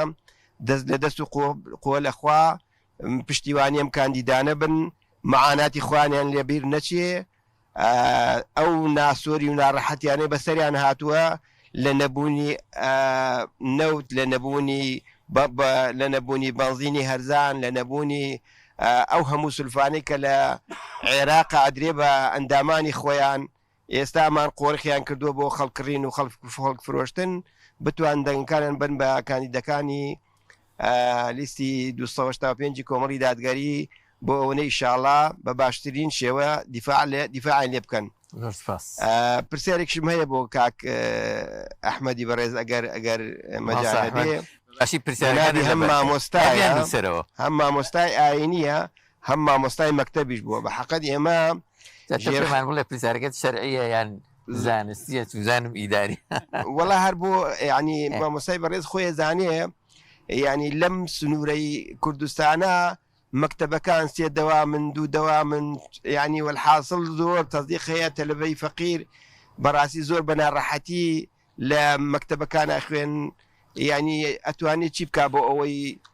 لە داهاتووە بتوانین وەکو پارێزگای هەڵەبجە شتێ بکرێ بۆ ئەوەی تەلەبە مەسەلەن هەم بە خۆشی بخوێنێ هەم بەڕاستی بە فەریحی بخوێنێ هەم شوێنی زستان و شوێنی هاوینی بەو شێوە بێکە خۆمان لە ماڵاتی هاژین. سەربەست بەڕێزانە دامی سەرکردایەتی کۆمەڵی دادگەری کوردستان و لێرە گەورەی کردین تەشریفی هێناوە و لێرە دانیشتوە و ماسا حەزەکەم بە وتێک بەشداربی لەگەڵمان بەتایبەتی لەبارەی گرنگی بەشداری خەڵکی هەڵەبجە بۆ ناردنی نوێنەرێک بەلایەنی کەمەوە بۆ بەغا. بسم الله الرحمن الرحیم دەستخۆشیتان لێ یەکەم بەرنامە جوانە بەرەو بەغداد هەر بەڕاستی بەرنامەکە جێی خۆیەتی من وای ئەبینم لە هەموو کاتێک زیاتر لە ئێستاە خەڵکی بەهێز زەڕوودە لە بەغا چکە پارێزگای هەڵەبجە ئەتوانم بڵم ئێستا ئەوەی تلوردە و دەکەوێتە سەرپێی خۆی بۆ بە پارێزگا من وای ئەبینم لەم کاتەیە خەڵکێکی بەهێزی وەکو مامۆستا ئەحمەدی پێویستە کە شارەزای اقتصادە و شارەزای سیاسەتی بەغدایە لە هەموو کاتێک زیاتر خەڵکی هەڵەبجە خەڵکێکی ئاوای پێویستە و بەڕاستی خەڵکێکی پێویستە کە خاوەن بیرروباوەڕی خۆی بێت. من وای ئەبینم زۆرێک لەو پەرلەمانتارانەی لە ڕابردوو لە نوێنەری هەڵەبجە بوون لە بەغا پێم وانە بتوانی بێتیان وەک پێویست نوێنەرایەتێکی باشی هەڵەبجە بکەن هەندێکیان نەبێت. ئەوەی کە ئەیبینم بەڕاستی خەڵکی هەڵەبجە گرنگە سێریکی ڕابردووش بکات کاتێک کە ئێوە دەنگ بدا بە هەر لیستێک. خەڵکی ئیسلامی لەم شارەیە هەمیشە بە تایبەتی کۆمەڵی دادگەری و ڕابردووی کۆمەڵی دادگەری بە خوێن پارێزگاری لەم شارە کردووەوە. ئەزانم خەڵکی هەڵەبجە بێ ئەمەیان لەیاد بێ هەندێک لیست و حیزب هەیە کە ئێستا خۆیان بە نوێنەری هەڵەبجە وێناکەن خۆیان هەڵواسی و بە هەڵەبجەیە لە ڕابردووشە هەوڵیان داوە خوێنی خەڵکی ئەم شار لە بڕژن وای نابینم بەڕاستی ئەوانە دڵسۆزی خەڵکی ئەم شارە بن و ئێستاش بەڕاستی پێم وایە هەندێک لەم لیست و لەم ئەحزابانە خەڵکێکی موچەخۆر ئەنێرن بۆ بەغداد و لە ڕابردووشە بەڕاستی بینومانە زۆرێک لەو پەرلەمانتارانە تەنها موچەخۆرێک بوون بۆیە ئەو کەسانە ئەتوانن نوێنەرێکی ڕاستەقینەی خەڵکی هەڵەبجە بن هەم خاوەنی بیرروباوەرێکی ڕەسەنی ئیسلامی بن و هەم بەڕاستی خەڵکێکی شارەزا بن و بەڕاستی خەڵکێکی بوێر بن یعنی بەڕاستی خەڵکی هەڵەبجە ناسراوە بە خەڵکێکی ئازا خەڵکێکی دژەستەم بەڕاستی حیفە خەڵکی هەڵەبجە دەنگ بەستەمکار بدات چکە مێژووی ئەم شارە بەڕاستی لە ساڵانی پەنجاکانیشەوە خەڵکی ئەم شارە دژیستەمکار بووە حیفە بەڕاستی خەڵکی ئەم شارە دەنگ بەستەمکارێک بدا لە ڕابردووە لە ئێستاش بەڕاستی ستەمی لێەکە و ئێستاش نێ هەندێکیان بە هەر ئالێتێ لە ئالێتەکان دەنگی خەڵکی هەڵەبجە ئەکڕن و پەرلەمانتارێکی نوێنەری هەڵەبجە دەرئەچێنن بەڵام خزمەتی شارەکانی کەی پێەکەن ئەمە بەڕاستی لە ڕابردووە بینیمانە ئومێ دەکەم کە خەڵکی شاری هەڵەبجە هەمبیر لە ڕابردوو بکاتەوە کێپارێزگاری بە خوێن لێکردووە و ئێستاش کێ دڵسۆزێتی بەڕاستی من وای ئەبینم ئەگەر بێت و هەم لە ڕابردووە هەم لە ئێستاش هەم بەڕاستی ڕابردووی مامۆستا ئەحمەدی حاجی ڕەشی لە یاد بێ بەوەی کە لە ڕابردووشە پارێزگاری کارێکی خەڵکی هەڵەبجە بووە و توانیوێتی دیفاعکەرێک بێ و بەڕاستی خەڵکێکی کەسێکی شارەزایە و بەڕاستی لەم قۆناغەیە پەرلەمان پێویستی بە خەڵکی شارەزای و بە خەڵکی دڵسۆزە و بەڕاستی بە خەڵکی ئیماندارە خەڵکێک کە خۆی نەدۆڕێند یاخۆ دەستان خۆش بێ ئومێد دەکەن کە ئینشاءڵڵا خەڵکی شاری هەڵەبجە جەماوەری مسلمان دڵخۆشکەن و بەڕاستی مێژووی ئیسلامەتی ئەم شارەیان لە یاد بێ خەڵکێکی ئەلمانی نەدێنە نەکەن بە نوێنەری ئەم شارە چکۆن بەڕاستی خەڵکی هەڵەبجە خەڵکێکی مسلمانە بەڕاستی پێمان خۆشە خەڵکی مسلمان بچێت بە تایبەتی نوێنەری کۆمەڵی دادگەری و خەڵکی ئەلمانی نەنێ لە ناو پەرلەمانی کوردستان و دەستان خۆش زۆر سپاس بەلاتان بێ دەرفەتە دێن بەم خوشکە بەڕێزانە و دوایی هەراوە بەردەوامە بین ئەگەر ئێوە بەناوی خوشکان و ژنان و کچانی هەڵەبجە هەندێک دەربارەی هەڵبژاردن و بارودۆخی ژیانتان و هەندێک قسەمان بۆ بکەن سپاس فەرموو بسم الله الرحمن الرحيم تشكي بخيرات مليون ورزقك ميواني هوا خامس هەمویان هەڵەبجەین تۆ دەنگت هەڵبڕی باسە والله من وەکو خوشکان ئێمە زیاتر معانات زانی ناڕەحەتی معاناتی هەڵەبجە معاناتی هەڵەبجە بڵێ هەر لە بێکارەبایی کە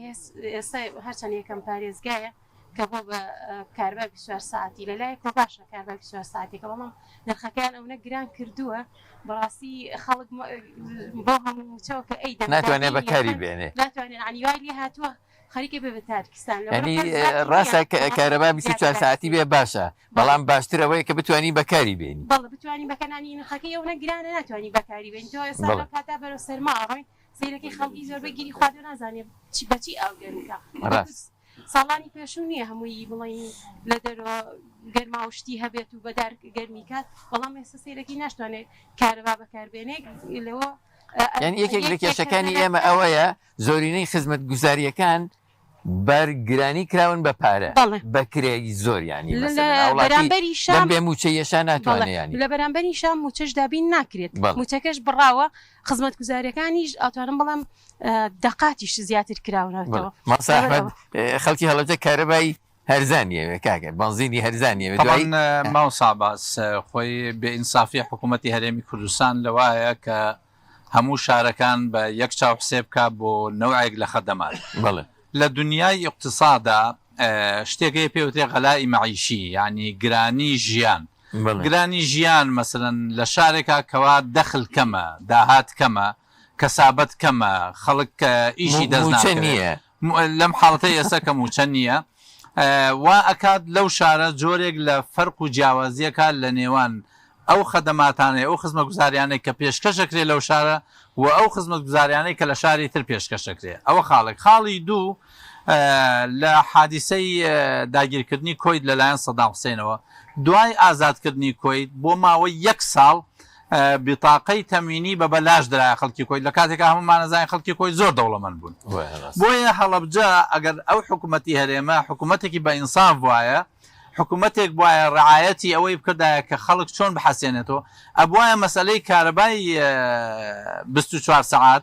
بە شێوەیەک لە شێوەکان سعرەکەی وا متەفاوت وایە بۆ هەڵەبجە لە چاو شارەکانی تر لە چاو ئەو دەخلە بێ کە خەڵکی هەڵەبجە بەدەستێنن خەڵکی هەڵەبجە کەمترین ڕێژەی فەرمانبەریان هەیە لە چاو شارەکانی تر مەسەن خەڵکی هەڵەبجە لە ڕووی ئەوەی مەعامل و مەسانەوەوانەی زۆر کەمە بۆیە کار و کەسابەت یعنی اعتماد دەکاتە سەر زەراعەتیش بە شێوەیەک لە شێوەکان دوو با بڵێن شت هەیە لە هەڵەبجە یەکەم فەرمانبەری دوو جۆرێک لە پیشەی سادە دەخلی زۆر نییە لەبەرەوەی فراوانی ناوچەکە ئێمە دوو ئینمانەیە سوقی مەفتوحمانەیە سوقی مغلقمان هەیە مەسەن بازارێکی کراوەمان نییە لە هەڵەبجە بازارێکی داخراوە هەر ئەو هاوڵاتیانەی لە هەڵەبجان مامەڵە بەو کاڵاوکەن بەڵام شاری تروان نییە چکە شاری تری لەسرە بۆیە بێت تایبەتمەندی ڕەچاو بکرێت مەسەن ئەبوایە تایبەتمەندی هەڵەبجە لە ڕووی سعری کارەباوە ڕەچاو بکرای بۆ ئێستا کارەبا هەر خۆی بۆ خۆی بۆ قطاعی تیجاری جیاوازە بۆ قطاعی سەکەنی جیاوازە بۆ قطاعی خەدەمی جیاوازە ئاوا بۆ شارەکانی جیاواز وایە لەگەڵ ئەو غەلا مەعیشەیە کە هەیە ئەمە لە بارێکی دیکەی مامۆستا عەباس مەسەن کاتێک کە عێراق سوتەمەنی ئەنێرێ سەیتی عێراق لە بەغداوە ئەزانێ شارە ساردەکان کوێن مەسەن زیاتر ئەینێرە بۆ پێنجێن ئەینێرە بۆ هەڵەبجە وردە تا بەرەو چڕی ناو شارەکە ڕاتەوە حکوومەتی هەرێم ئەوەندە سەلیقەی نییە بڵێ ئەم شارە شارێکی منکوبە ئەم شارە پێویستی بە خزمەتکردنێکی زیاتر هەیە لە چاو شارەکانی کە لە کاتێکە ئەمە مادەیەکی دەستوریە موازنە بە دوو شێوە سەرفەکرێ استحقاق لەگەڵ ئەکثر تەضەررا یعنی شایستە بێ و زۆرترین زیانی لێکەوت بێ ئەمە مەبدەیەکی دەستوریە لە عێراقا هەیە کە هەرێمی کوردستان باز لەم مەسەلە یا گرنگی بە مەسئلەیە نادا بۆیە ضرورە خەڵکی هەڵەبجە بە تایبەتی بتوانین لە بەغداوە ئەم استحقاقە بگەڕێنینەوە بۆ خەڵک گفتوگویەک لەمە ئەکەین با من درێژە بە قسەکانی ئەو دۆم ببورن بەڵێ فەرموو چەند پرسیارێک یەکەم لە ئەحمەد مامسا تۆ ئەو هەموو خزمەتە کردووە بە شاری هەڵەبجە بەڵام لەگەڵ ئەوەشدا نعنی ڕنگدانەوەی نییە لەوەکو بڵێ دیار نییە ئەوەیە کە خۆت حەزناکەی دیار بێت نانی کەسی وا هەیە ینی باسی ناکەی بە کورتی خزمەتی نەکردو بەڵام خۆی بە خاوەنی ئەم شارەداری بە تایبەتی بە پارێزگابوونی هەڵەبجە بەڵام تۆ ئەو هەموو هەوڵ کۆشە دەیت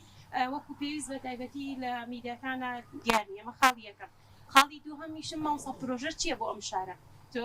بە حکمی ئەوەی ئەدام پەرلەمانی بڵێ ئەتوان بڵم زۆنی سەوزی بە عام هەمووی بەڵام بۆ بە تایبەتی بۆ هەڵەبجە پرۆژە چییە خاڵێکی کەشم مامسا ئایا بە پارێزانی یەکبوونی هەڵەبجە بە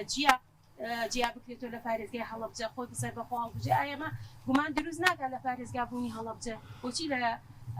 پەرلەمانی عێراقا بە یەک بازنەی دەرنەچووە پرسیارێکی مامسا عومەر زۆر کەس ئەڵێ بە خۆمان نەزانین ئەندام پەرلەمانەکانی خۆمان چۆنن بە زۆر کەس ئەڵێ فەرقی ئەندام پەرلەمانەکانی ئیسلامیەکان و ئەلمانیەکان چییە تۆ وەڵامت چییە بۆ ئەو کەسانە ئینشاءڵڵا وەڵامی ئەو پرسیارانە دێنەوە بەس ئەگەر خوشێکی تر بەشداریمان لەگەڵا بکە فەرموو خۆی بەخشم دەی میرەبان بە خراپنی بەڕێزان جەناوی مامسا ئەحمەد دەکەم ئینشەڵڵا ئومێدواریم جاری داهاتوو کە دانیشین بۆ پیرۆزباییکردن لە جەنابیاندا شیرینەکەی خۆینەوە بە خراپی بیانی بەڕێزمەکەم دڵێ سەرپەرشتیاری زۆربەکانی هەڵبژاردن من ئەوێ باز لە هەندێک شت بکەم لەوانەی کە ناو شاری هەڵەبجە خۆم دیمە وەکەوەی کە معلومی جەنابتانە من ساڵی پێشوو کاندید بووم بۆ پەرلەمانی کوردستان دروست ساڵێک پێش ئێستا لە ماوەی دێ ساڵی ڕابردوو لە یەکێک لە گەڕەکانی شاری هەڵەبجەیە کە ئێمە گەڕاین بانگەشەمانە کرد برای بەڕێزم مامسا عومەر باسی کرد کە بە 50,000 دەنگی خەڵک دەکڕن یەکێک لەو شتانی کە ماوەی ساڵێکە لە مێشکی من دەرناچێ و بیری لێ یەکەمەوە زۆر خەفەتە لە دڵما گەنجێک بوو دیار بوو تازە یەکەم جاری بوو کە بچێتە پرۆسەی دەنگدان ئێمە قسەمان لەگەڵا کرد خۆم پێ ناسان وایە من کاندیدی یەکێک لە کاندید بوو لە کۆمەڵی دادگەری کاندید بوو پێما خۆشە دەنگمان پێبێ یەکەم قسەی ئەو گەنجە وتی ئێوە چەندێک پارەوە بدەیە یعنی وەک شۆکێک تووشی شۆک بوو وتم گەنجێک هەل ئێسەوە تووشی ئەوە بوو بێ لە بەرامبەر دەنگدانێکە بڕێک پارەوە گرێ ئەبێ داهاتووی ئەم گەنجە چۆن بێ بەداخەوە ینی داوی کە کۆمەڵی قسەمان لەگەڵا کردنەوەوانە وتمان تۆ دەنگەکەت مەخۆشە تۆ گەنجی تۆ داهاتوو دەوێت بنێ بنیادی بنێ کۆمەڵشتمان و دوتی دادا ئێوە نازانن ئێمە 12 کەسی بڕیار دراوەکەوە 1,200,000مان بدەنێ بۆ ئەوەی ئەم 12 دەنگەیان بینێ ئێمەشتمان باشە وەکۆڵێ تۆ بە 1,200,000 12 کەس تا 4 ساڵیکە کەسێکە خەنە ژیانێکی مرتاحی و هایلاف بژی و ژیانی خۆش بەڕێوە بەرێ ئەی ئێوە ئەی تۆ بەم 1,200,000 چیەکەی مەسەلەن وتی خراپ نییە بەشی جلی ئەم زستانەمانەکە یعنی ئەوە یەک ساڵی ڕێک ئەو قسە لە مێشکی منایەت و ئەڕالم تو بڵێ ئەم گەنجە ئەم پارەی وەرگرتی بێ ئاخۆم بەشی جلەکانی کردی بێ ئاخۆم بەشی مەصرفی زستانی کردی بێ ئەمە زۆر قورسە تۆ گەنجێکت هەبێ بەڕاستی کارەساتێکی گەورەیە کارەساتێکی زۆر گەورەیە یعنی نازانم ئەو گەنجە چی بەسەر هات بەداخەوە هیوادار ئینشەڵا دووبارە نەبێتەوە بۆی دەرفەت بدەین ئەگەر دەرفەت بدێ خوشەکانی تریش ئینشەڵا هەنێشتی کەم هەبوو بەڵام بەداخەوە بۆ دەستان خۆش بێ ئەگەر خوێندکارمان هەبێ دەرچوی زانکۆمان هەبێ و خوشکانی دواوە بنەماڵەی شەهیدان بڵێ ئەستا سەر پێ بۆ ئەوی دەرکەوی فەرموو جەناب زانکۆ تەواو کردووە چ بەشێک سەرەتا بەناوی خی گەورە بە خێرهاتنی سەرجەمیوانە ڕێزەکانەکەم سپاس بۆ بەڕێز و بۆ ئەم دەرفەتی پێ بەخشین من وەکو خوێنکارێکی کە پەیوانگام تەواو کردووە تا ئێستا چەند ساڵە دوای تاواکردنی خوێندن دانە مەزراوم چاوەڕوانی تاعینتان کردەوە نییە هەڵبەتە زۆر جۆرێک لە جۆرەکان بەڵێن بە گەنجانی هەڵبجەش درابوو کە تاعینیان کەن هیچ لە ئارادا هەیە ینی وڵی زۆر گەات فۆر بە ئەوشتانە هەبوو پڕمان کردوێتەوە دامەزاندن بە بۆڵەتجا هەڵبەتە و دەرفەتە بۆ ئێمە نەبووە لە کاتێکا کە ئێمە مناڵی شەهیدین دەرفەتەمان بۆ نەبووە یعنی ئێوە شەیتان هەیە لە بنەماڵەکەتانە زۆر باشە ئەو یعنی بەگشتی هەلیکار و دەرفەت و ئەو بابەتانتان بۆ ڕخساوە بۆ تاینادیا هەر بەڵێنێکتە و پێتان درا و جێبەجێ نەکراوە ئەی هەلی کارکردن لە هەڵەبجەیە چۆنە سنوورێکی ئەوە فراوان نییە هەڵەبجە هەڵبەتە هەر شوێنی بچووکە شوێنەکانی زۆر ئەوەنە نییە هەلیکارمان هەبێ بۆ هەمووی ئەوەی تۆ ئاگات لەو هاوڕێیانت بێکە لە هەڵەبجە خوێندنیان تەواو کردووە خەریکی چین زیاتریانی وڵی تریا لە هەپووی لە دوکانێکە یا لە شوێنێکە یا خەیاتیەک هەبێ ئەگەر ئەو شتانە بێت ئەوانە ئیشکردیان یان لە ماڵەوە دانیشتن لە ماڵەوە دانیشتن و بینی هیچ ئیشێکی کەنیە بیکەن جا بەڕێزمان لە داوامان لە بەڕێز کاک محەممەدی حاجی ڕۆژی ئەوەی ئیشەڵاگەر بە ئومێدی ئەوەی کە دەچوت یەکەم کاریان ئەوە بێت کە کار بە خوێندکارانی دانەمەزراو بکەن ئەو بەڵێنی ئەومان پێبن ئیشەڵا زۆر زۆر باشە دەستان خۆش بێ کەی تر خوێندکارەوە ئێوێ قسە بکایان قسەی هەیە دەستان خۆش بێ زۆر سپاس گەڕینەوە ئەمبەر چونکە ئەمانوێ فاسیلە کێ لە ئێوە بەشداری بەرنامەکە بکە و قسەی هەیە لە هەر ڕوویەکەوە بێت ئەتوانێت مامۆستاگیان فەرموو بسم الله خراتی بەڕێستانەکە مامۆستانی بەڕێز نۆگو سەرپەرشتیارە حەز دەکەم شتێک بڵێم کە تا ئێساکیە نەموتووە پەروەردەی بەڵێ تا ئێستا نەموتووە من 3 جار تەقدیمی ئیشرافم کرد بەڵێ بۆ ئەوی بچمە پرۆسەی ئیمتیحاناتەوە و بم بە مشریف هەر 3 جارەکە دوای خۆم عریزەکەمیان بە بەڵگەوە ئەخستە تەنەکەی خۆڵەکەەوە بۆ چوارەم جار یعنی ئەمە تەستاان 3 ساڵ لەسەر یەک بۆ ساڵی چوارەم ڕۆشتم بۆ هەولێر کە نەمناسنەوە لێرە ئەزانراکەم کەسێکی ئیسلامیوانە چون بۆ هەولێر لێوە تەقدیمم کرد کە ناسرام لەوێ بەشداری امتحانم کرد لە تقریبی 200 کەس بەشداریمان کرد الحەمدلله دەرچووم و بوون بە سەرپەرشتیار یعنی ئەوەی کە لەو معاناتی کە کەسانێک ئەیانەوێ بگەن بە پۆستی هەتاک و پلەی حیزبیەکەیان تایبەتی لەم شارەیان بیاردێ ئاوایە ینی بێگومان پێش ئەوە چەند جار ویستم بمە معاون مدیری مەکتەبی خۆمان ئەوە بۆ تۆ کە بۆ تۆ یەکە تاعین بووی مامۆستا بووی تەمەێ ئێستا بۆ گەنجێک ینی تۆ سێرکە ئەبێت بە چ کەناڵێکی حیزبیا بڕات تا تەعیناتێکی بنێ یان دەرفەتێکی ئیشکردنی بنێ ئێستا بۆ معاون مدیرێکی قوتابخانەش ئیلا ئەبێ لە شوێنی حیزبیەوە پشتگیریت بۆ بێت ئینجادا معاناتی دیکەی خەڵکی ئەم شارە چییە تۆ لە پرۆسی ئەوەی کەوا ئێمە ئاگاداری مامۆستا من حەزەکەم شتێک بڵێم ئەوەی کەوا ناچێت بۆ دەنگدان سەرەتا ئەمێ باسێکیەوە بکەم مزگەوتەکان ڕیزی یەکەمی مزگەوتەکان هەر هەمووی ئەوانن کەوا ناچن بۆ دەنگدان کاتێک سنوقی دەنگدان چۆڵ ئەبێت دەنگی کەم ئیسلامی تایە زیاتر ئەوانن کەوا ئەهلی مزگەوتن ئەهلی جمعە و جەماعەتن کەسوکاریان هەم خۆیان هەم کەسکردن نانێرن بۆ دەنگدان بەڕاستی بەڵام لایەنەکانی تر سیون بۆ واکەن ئەوان ئەوەی ئێمە لە مزگەوتەکانی مەتی خۆن بڵێ لێمان پرسیون ئەڵێن ئێمە هیچمان وە نەکراوە ئێمە معاشێکمان نادرێت ئێ خۆ معاش کێ ئەیاد حکومت بێ بیا حکومەتی لە ڕێگەی دروستە تۆ بۆ خۆت ینی ئەوەندەی کە تێگەیشتووی گرنگی لەو شێوەیە بکەیت من ویستم ئەوەی جەناب باسکەم بڵێ نەوەڵاهی دروست نییە ئەوە تۆ 4 ساڵ معاناتی خۆت لە سنگتی سەی خۆتا ئەهێڵیتەوە گلەی ئەەکەیت بۆڵە ئەەکەیت ئەو شتانەکە هیچم بۆ ناکرێ پرۆژم بۆ ناکرێ جادەم بۆ تەرتیب ناکرێ مناڵەکەم تعین نابێ گرفتەکانم هیچی چارەسەر نابێ بازار ئەبینی هەرمی ئابە و شێوەیە لەگەڵ ئەوەی شان ناچێت دەنگدا کەسی و جنای مامۆستا ئەحمەد منێرێت بۆ ئەوەکەوە خەمی بخوا کە قسێکی حەقی بۆ بکە هیچ نوێ پارەکەی نەخوات دەگەڵ ئەوە کەسانی تر ئەبینی لە بەردەمی سنوقی دەنگدانەکانە بە قایمە ناویان لایە ئەو کەسانی خۆیان ئەبێ بچن دەنگەکە بن بێنە دەرەوە ئیمزا بکەن بە ناوغانە یاخو سەحێبە ناوغان کە فڵانە کەسی من جۆ دنیا بەڵام ئیسلامیەکەی ئێمە تایبەت ئەوانەی ئەهلی مزگەوتن زۆربەی زۆری ئەوانم کە ناچن بۆ دەنگدان ئەوەش گرفتێکی بەڕاستی سنووری هەڵەبجەیە کە بەو شێوەیە حەزەکەم ئەوەش بڵێم کاتی انتخاب مزاهرەکان کە ئەگەر ڕێپەوانەکان ئەکرێ ئەو خەڵکەی کە ناو ڕێپانەکایە زۆربەی زۆری دەنگیەوە بە ئەلمانیەکان کاتە من ئەمەوێ ئەوە بە دەرفەت دواییش یەت گلەیی ئەکات ئەڵێ هیچم بۆ نەکرا ئەگەر ڕاستگەی تۆ ئێستاکە 11 بکەوە دروشمێک بۆ خۆت لەو ڕۆژە حەقی خۆت وەربگرە نەک لە ناو مزارەکانە دەنگ وەرزکەیتەوە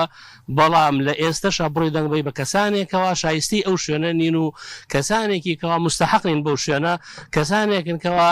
دوایی هەر ئەوەیە زۆڵمت لێکە هەر ئەوەیە حەقت ئەخوا هەر ئەوەیە گرفت بۆ دروست ئەکات مامۆستایکی بەڕێزی ئاینی لە تەنیشتا دانیشتەوە ماکەکەی بادێ مامۆستا من هەر ئەو پرسیارە لە جەناب دەکەمەوە شەرعیە هەندێک لە مسلمانان بەشێک لە نوێژ خوێنان باشە بایکۆتیان پرۆسەیە بکەن و پشتیوانی خەڵکێکی باشی دڵسۆزی سەرڕاستی ڕازگە و دەستپاک و ئەمین پشتگیری نەکەن پشتیوانی نەکەن بۆی بێتە نوێنێت لە جێ ئەو کەسێکی پێچەوانە بڕوا با بڵێن تا چ ڕادێک ئەمە شەرعیە بەر پرسیارێت بسم الله الرحمن الرحیم یەکێک لە سوورەتەکانی قورئان ناوی سوورەتی ئەشورایە واتە ئەشورا بە کوردیەکی ڕاست و ڕەوان لە یەکی بدەینەوە واتە هەڵبژاردن ئەمجا قورئانی پیرۆز ئەفەرمێەوە ئەمڕهم شوڕا بەینەهم فەرمانیان پێ بکە ئەی پێغەمبەری خوا صلی الله علیه وسلم با لە ناو خۆیانە ڕاوێژ بکەن با هەڵبژاردن بکەن هەر لە ناو قورئانی پیرۆزدا تەماشاکەین کەسێک هەڵەیەکەکە خی گەورە مخەیەری ئەکا ئەفەرمێ یان ئەتوانی ڕۆژوو بگری یان ئەتوانی فیدیە بدەی یان ئەتوانی بەندەیە ئازاد بکەی کەسێک بە هەڵە کەسێک ئەکوژێ یان کەسوکاری بکوژەکە شەرع ڕێگەی پێداون ئەی کوژنەوە یان عەفوی ئەکەن یان فیدیەی لێ ئەسێنن خۆیان مخەیەرن جا بەڕاستی ئەم هەڵبژاردنەش ئەچێتە چوارچێوەی ئەو باسانەوە و پێویستە لەسەر موسڵمانان بەشداری هەڵبژاردن بکەن زانایەکی گەورەکو شێخی ئەلمانی فەرموو پێویستە لەسەر موسڵمانان لە ئەمریکا بەشداری دەنگدان بکەن بزانن کێ مضەڕی کەمترە دەنگ بە ئەوە بدەن ئەگەر هاتوو دوو زەرمەندیش هەبوو کامیان ئەهوەنترە ئەبێ دەنگ بدرێ بە ئەویانە نەک لە کاتێکا تۆ چاک ببینی چاکترین ببینی بەڵام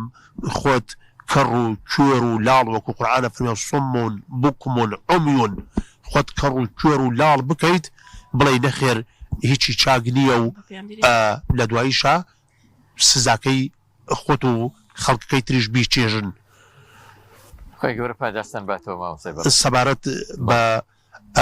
هەڵەبجە ئەوە زیاد لە 35 ساڵ بەسەر کارەساتی هەڵەبجا ڕۆشتووە ئێساکە بە حساب قەرەبووی کارەسات باران ئەکەنەوە یەکێک لە مەرجەکان ئەوەیە ئەبێ کەسەکە بچێ لە ئێران بەڵگە بهێنێتەوە کە لە ئۆردوگا بووە تەماشامان کرد لەسەر ئەوانەی کەوتنە ئەو شوێنانەی کە مادەی 140 بۆ دەرچوو لە کاتێکە نیوەی خەڵکی هەڵەبجەیان بەسەر نەهات بوو پارچەیەک زەوی و 20 ملیۆن دیناریش بە هەدیە پێیان بەخشرا بەڵام ئەم کەسە بیشتێ لە ئێران بەڵگەکە بێنێتەوە بە حساب ئەڵێن 4 ملیۆن دیناری ئەدرێتێ هەتا ئێسش کەسمان نەبینیوە بڵێ من وەرم گرت دیار نییە ئەی باشە ئایا حکوومەتی عێراق و حکوومەتی هەرێم نازانێ لە ساڵی 1970 هەتا 1990 3 ساڵ ئەم وڵاتە بوو بە منتیقەی محەڕەمە کەسی تیان نەژیا ئایا نازانێ تەنانەت تاکە تاکەیە کەس لێرە مابوویەوە حکوومەتی عێراق هاتەوە هەمویانی برد بۆ نوگورە سەلمان خەڵکانێک لە ئێران هاتبوونەوە لە منتیقەی قەندیلەوە لە منتیقەی تەوێڵەوە دیسان گیران و بران بۆ نوگورە سەلمان تەنانەت هەندێکیان بەڵگە هەیە کە حکوومەت لە عەرعەرەوە خست بنیە سعودیە مەگەر سعودیە ژوەکو سووریا بڕ و خێو سجنەکانی ئازاد ببێ چارەنووسی ئەوانە دەربکەوێت بەداخەوە زۆرێک لەو کەسانەش هەتاوەکو ئێساکە هاوار ئەکەن کەس نایە بە هاواریانەوە و هیچ موچەیەک تەنانەت بۆ ئەو کەسانەش نەبڕاوەتەوە پێویستە دڵسۆزان لە بەغاوە ئەم پەیامە بگەێنن دەستخۆشیتان لەکەم بەرز دو پەیوەندی کە مامۆستا وەرەگرین بۆی دەرفەتی زیاتر بم بەڕێزانە بدەین فەرموو. بسم الله الرحمن الرحیم بەخێراتنی سەرجە میوانە بەڕێزەکان و بە تایبەت مامۆستای بەڕێز پەرلەمانتاری بەڕێز و لێهاتوو جەنابی مامۆستا ئەحمەدی حاجی ڕەشید دەکەم. مامۆستا باز من وەکو مامۆستایەکەمەوێ دوو شە بڵێم. مامۆستا ڕێژەی مامۆستایان لە سنووری پارێزگای هەڵەبجە تەنانەت تا پێنجێن تا هەڵەبجەی تازە تا سەی سادق نزیکەی 1500 تا 8000 مامۆستای، بەڵام لە چوارچێوەی سنووری با بڵێن هەورامان سیروان هەڵەبجەی شەید تقریبان 4500 مامۆستامان هەیە. زۆربەی خۆپیشاندەرەکان خۆپیشاندانی ڕابردوو کە ئەکرا لەسەر بێموچەی لەسەر بێ خزمەتگوزاری زۆربەی زۆری چینی مامۆستایان بوون لە ماوەی ئەم ساڵی ڕابردووشە کە بینیمان بە تایبەتی ئەمە هاوینەی کە ڕۆی چەندێک مامۆستایان معاناتیان چەش لە دواکەوتنی موچە بۆیە ئالەی داواکەم لەسەر جە مامۆستایانی سنووری پارێزگای سلێمانی و هەر مامۆستایەکی بەڕێز لە هەرێمی کوردستان کە بینەر و بیسەری ئەم بەرنامەیە تکای لێ یەکەم ئەو معاناتەی هاوینتان لەبیر نەچێت کە نەتانتوانی بە دڵی خۆتان سەپرێکی دوو ڕۆژی بۆ شارۆچکەیەک بۆ ئێرانێک بۆ مەدیوانێک بکەن نەتانتوانی بڕۆن منداڵەکەتان بۆ نەخۆشخانەیەک نەتانتوانی منداڵەکەتان بۆ ئەم شاری یاری هەڵەبجە تەنانەت بەرن لەبەر بێموچەی بۆیە لێدا تکام وایە لەو مامۆستا بەڕێزانە کە هەموو ڕۆژێ ئێمە هاتینە سەر شەقامەکان ئەو ڕۆژە ناڕەحاتانەمان لەبیر نەچێت و سزای دەسەڵات بدەین چونکە هەموو ئەو معاناتانە ئەو دەسەڵاتەیە کە ئێستا لە هەرێمی کوردستانە هەیە ئێستا بە بەڵێنی یعنی زاق و بڕی قۆمانە ئەوێ دڵی هاوڵاتیان بە لای خۆیانەوە ڕاکێشێ. لە کۆتایی دوایەوەی کە تەکلیفەکەم لە سەرجە مامۆسایان ئاگا چۆن ئێمە لە مەکتەب لە قوتابخانە هەندێک جار بەخوا نەخواستاگە مامۆسایەک بە جۆرە لە جۆرەکان ئیهمالێکی تیاابێ گلەی لێەکەین بێگومان پەرلەمانتاریش وایە پەرلەمانتار هەیە وەکو ڕۆبۆت وایە وەکو مامۆسان ئیشارەتیان پێدا تەنها و تەنها ئیعازی حیزب جێبەجێەکە پەرلەمانتاریش هەیە وەکو مامۆسا دڵسۆزە چالاکە و ئەوەمان لەبین نەچێت جەناوی مامۆستا ئەحمەد خۆی مامۆستا بووە ڕۆژە لە ڕۆژان و هەر بەو نیەتەی و بەو شێوازی کرد لە ڕابردووە مامۆستا بووە تەلەبەکانی شایەتی بۆدەن هەروە ئیشی لە پەرلەمان کردووە تکام وایە دەنگ بە مامۆستا ئەحمەدی حاجی ڕەشید بدەن تاکە نوێنەری ئەم پارێزگایە یعنی شاری هەڵەبجە کە لە هەموو نوێنەرەکانی لایەنەکانی تر باشترە. دەستان خۆش بێ. من ئەگەر هاوکارم ئەتوانن ناوبڕێکمان بدەنێ کات نەماوە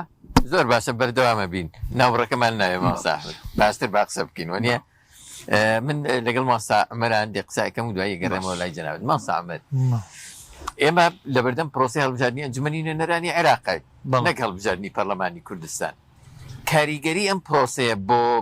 باشکردنی ژیانی خەڵک بۆ خزمەت گوزاریانەی کە ڕخنەیان لێگرین لێرە چ پەیوەندیەک هەیە بەم هەڵبژاردن و باشکردنی کوالیتی ئەم خزمەت گوزاریانەی هەرێمی کوردستان یان بە جۆرێکی تر چ ڕەبتێکی ئیداری ئێمە بە بەغا بەستێتەوە؟ پەیوەندی ڕاستەوە خۆ هەیە لە ڕاستە ئێستا ئێمە پشکی خۆمانمان هەیە لە بودجەی عێراقا و بۆی ئەم پشکەم سۆگەرکەین ئەبێ نوێنەری ڕازگۆمان هەبێ کە لەگەڵ میلەتەکە ڕازگۆیە نەک لەگەڵ حیزبەکانیان لەوێ داکۆکی لە پشکمانکە و پاشان بە دوواداژون کە بزانێ ئەم بەشەی لە بەغداوە دانراوە وەکو خۆی جێبەجێ ئەبێ ئەگاتە دەستی خەڵکیاننا یعنی ئێمە نوێنەرێکمانەوێت لەناو هۆڵی پەرلەمانە داکۆکی بکە لەوەی هاوڵاتیەک لە هەڵەبجە و سلێمانی و هەولێر وەک هاوڵاتیەک لە بەغدا بەنزینی 450 دیناری وەرگێ ئەمە لە لایەنەکانی تر ڕوو نادا ئەزانی ئەواندا کۆکی لە چیەکەن سێ دانە مانگە پرۆسەی ناردنی نەوتیان لە ڕێگەی سۆمەوە دواخستووە لەبەر چی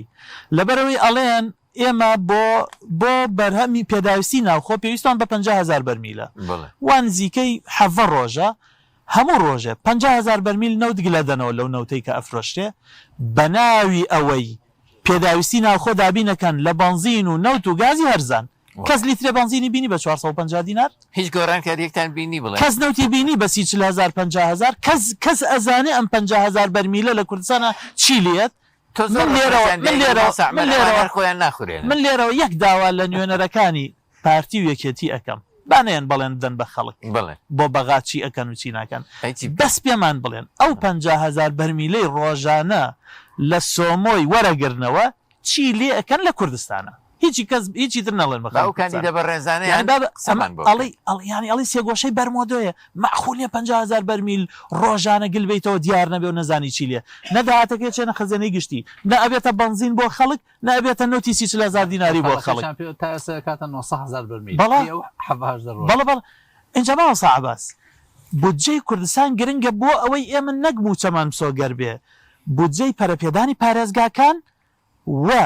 بواری وەبەرهێنان و بوارەکانی تری بەگەڕخستن یعنی تەمان هاوڵاتی لەبەر ئەوە ئیشەکەی نییە نازانێ بودجەی کوردستان ئەم چوار بوارەیە تا ئێستا ئەمەی پارتی و یەکێتی حکوومەتەکەیان شەڕی لەسەرەکەن و ناشیدەن تەنها موچەیە موچەکەش نادەن و موچەکەش سیاسەتێک پێڕەو ناکەن تاوەکو بگاتە گیرفانی خەڵک ماوە ساعباس با هەر هاوڵاتیەک لە ناو شاری هەڵەبجا تەماشاکە لە 10 ساڵی ڕابردووە کە بودجەی هەرێمی کوردستانیان بڕی لە بەغداوە و بەهۆی فرۆشتنی نەوت و شتێکیان ناونا ئابووری سەربەخۆ کە ئابووری پڕکردنی گیرفانی حیزبەکانی خۆیان بوو پێمان بڵێ حکوومەتەکەی پارتی و یەکێتی لە 2 کابینەی ڕابردووە لە شاری هەڵەبجا چیان کردووە من گەڕاوم بە شاری هەڵەبجەی شەهیدا 4 5 6 7 پرۆژەی زۆر جوان و نایب کراون ئەزانی کێ کردوێتی هاوڵاتیەکی سەرمایەدار لە ڕێی خوا کردوێتی بۆ خەڵکی هەڵەبجە شوورەیی نییە هەرێمی کوردستان هەموو ڕۆژە 400,000 بەرمیل بفرۆشی نەخێر لەم ساڵانەی ڕابردووە هاتووەتە 320,000 بەرمیل ئەو هەموو داهاتە زەبەلاحی گومرگت هەبێ یەک بینا دروست نەکردوێت لە هەڵەبجا بڵێ کاکە ئەها ئەم بینایە وەکو ڕێزێک بۆ شاری هەڵەبجە دروستم کردووە قوتابخانەیەکی زۆر شازیتیا ئەحمەد موختار جاف کە ئەشهدوو زۆر جوانە زۆر نمونەیە کێ دروستی کرد وەزارەتەکەی پارتی و یەکێتی نەوەڵا سەرمایەدارێک دروستی کرد قوتابخانەی ئامادەی هەڵەبجەی کچان دروست کراوە زۆر جوانە زۆر شایستەیە کێ دروستی کرد ئەی نەوتی ئەم خەڵکە چی لێهات ئەگەر تەنها سەرمایەداریەت خێرەکە بە خەڵکی هەڵەبجە طبعاً زۆر جێگەی ڕێزە خێری سەرمایەدارەکان بەس ئەی پارەی ئەم وڵاتە چی لێهات تەماشا ماوە ساعباس تخوا معقولە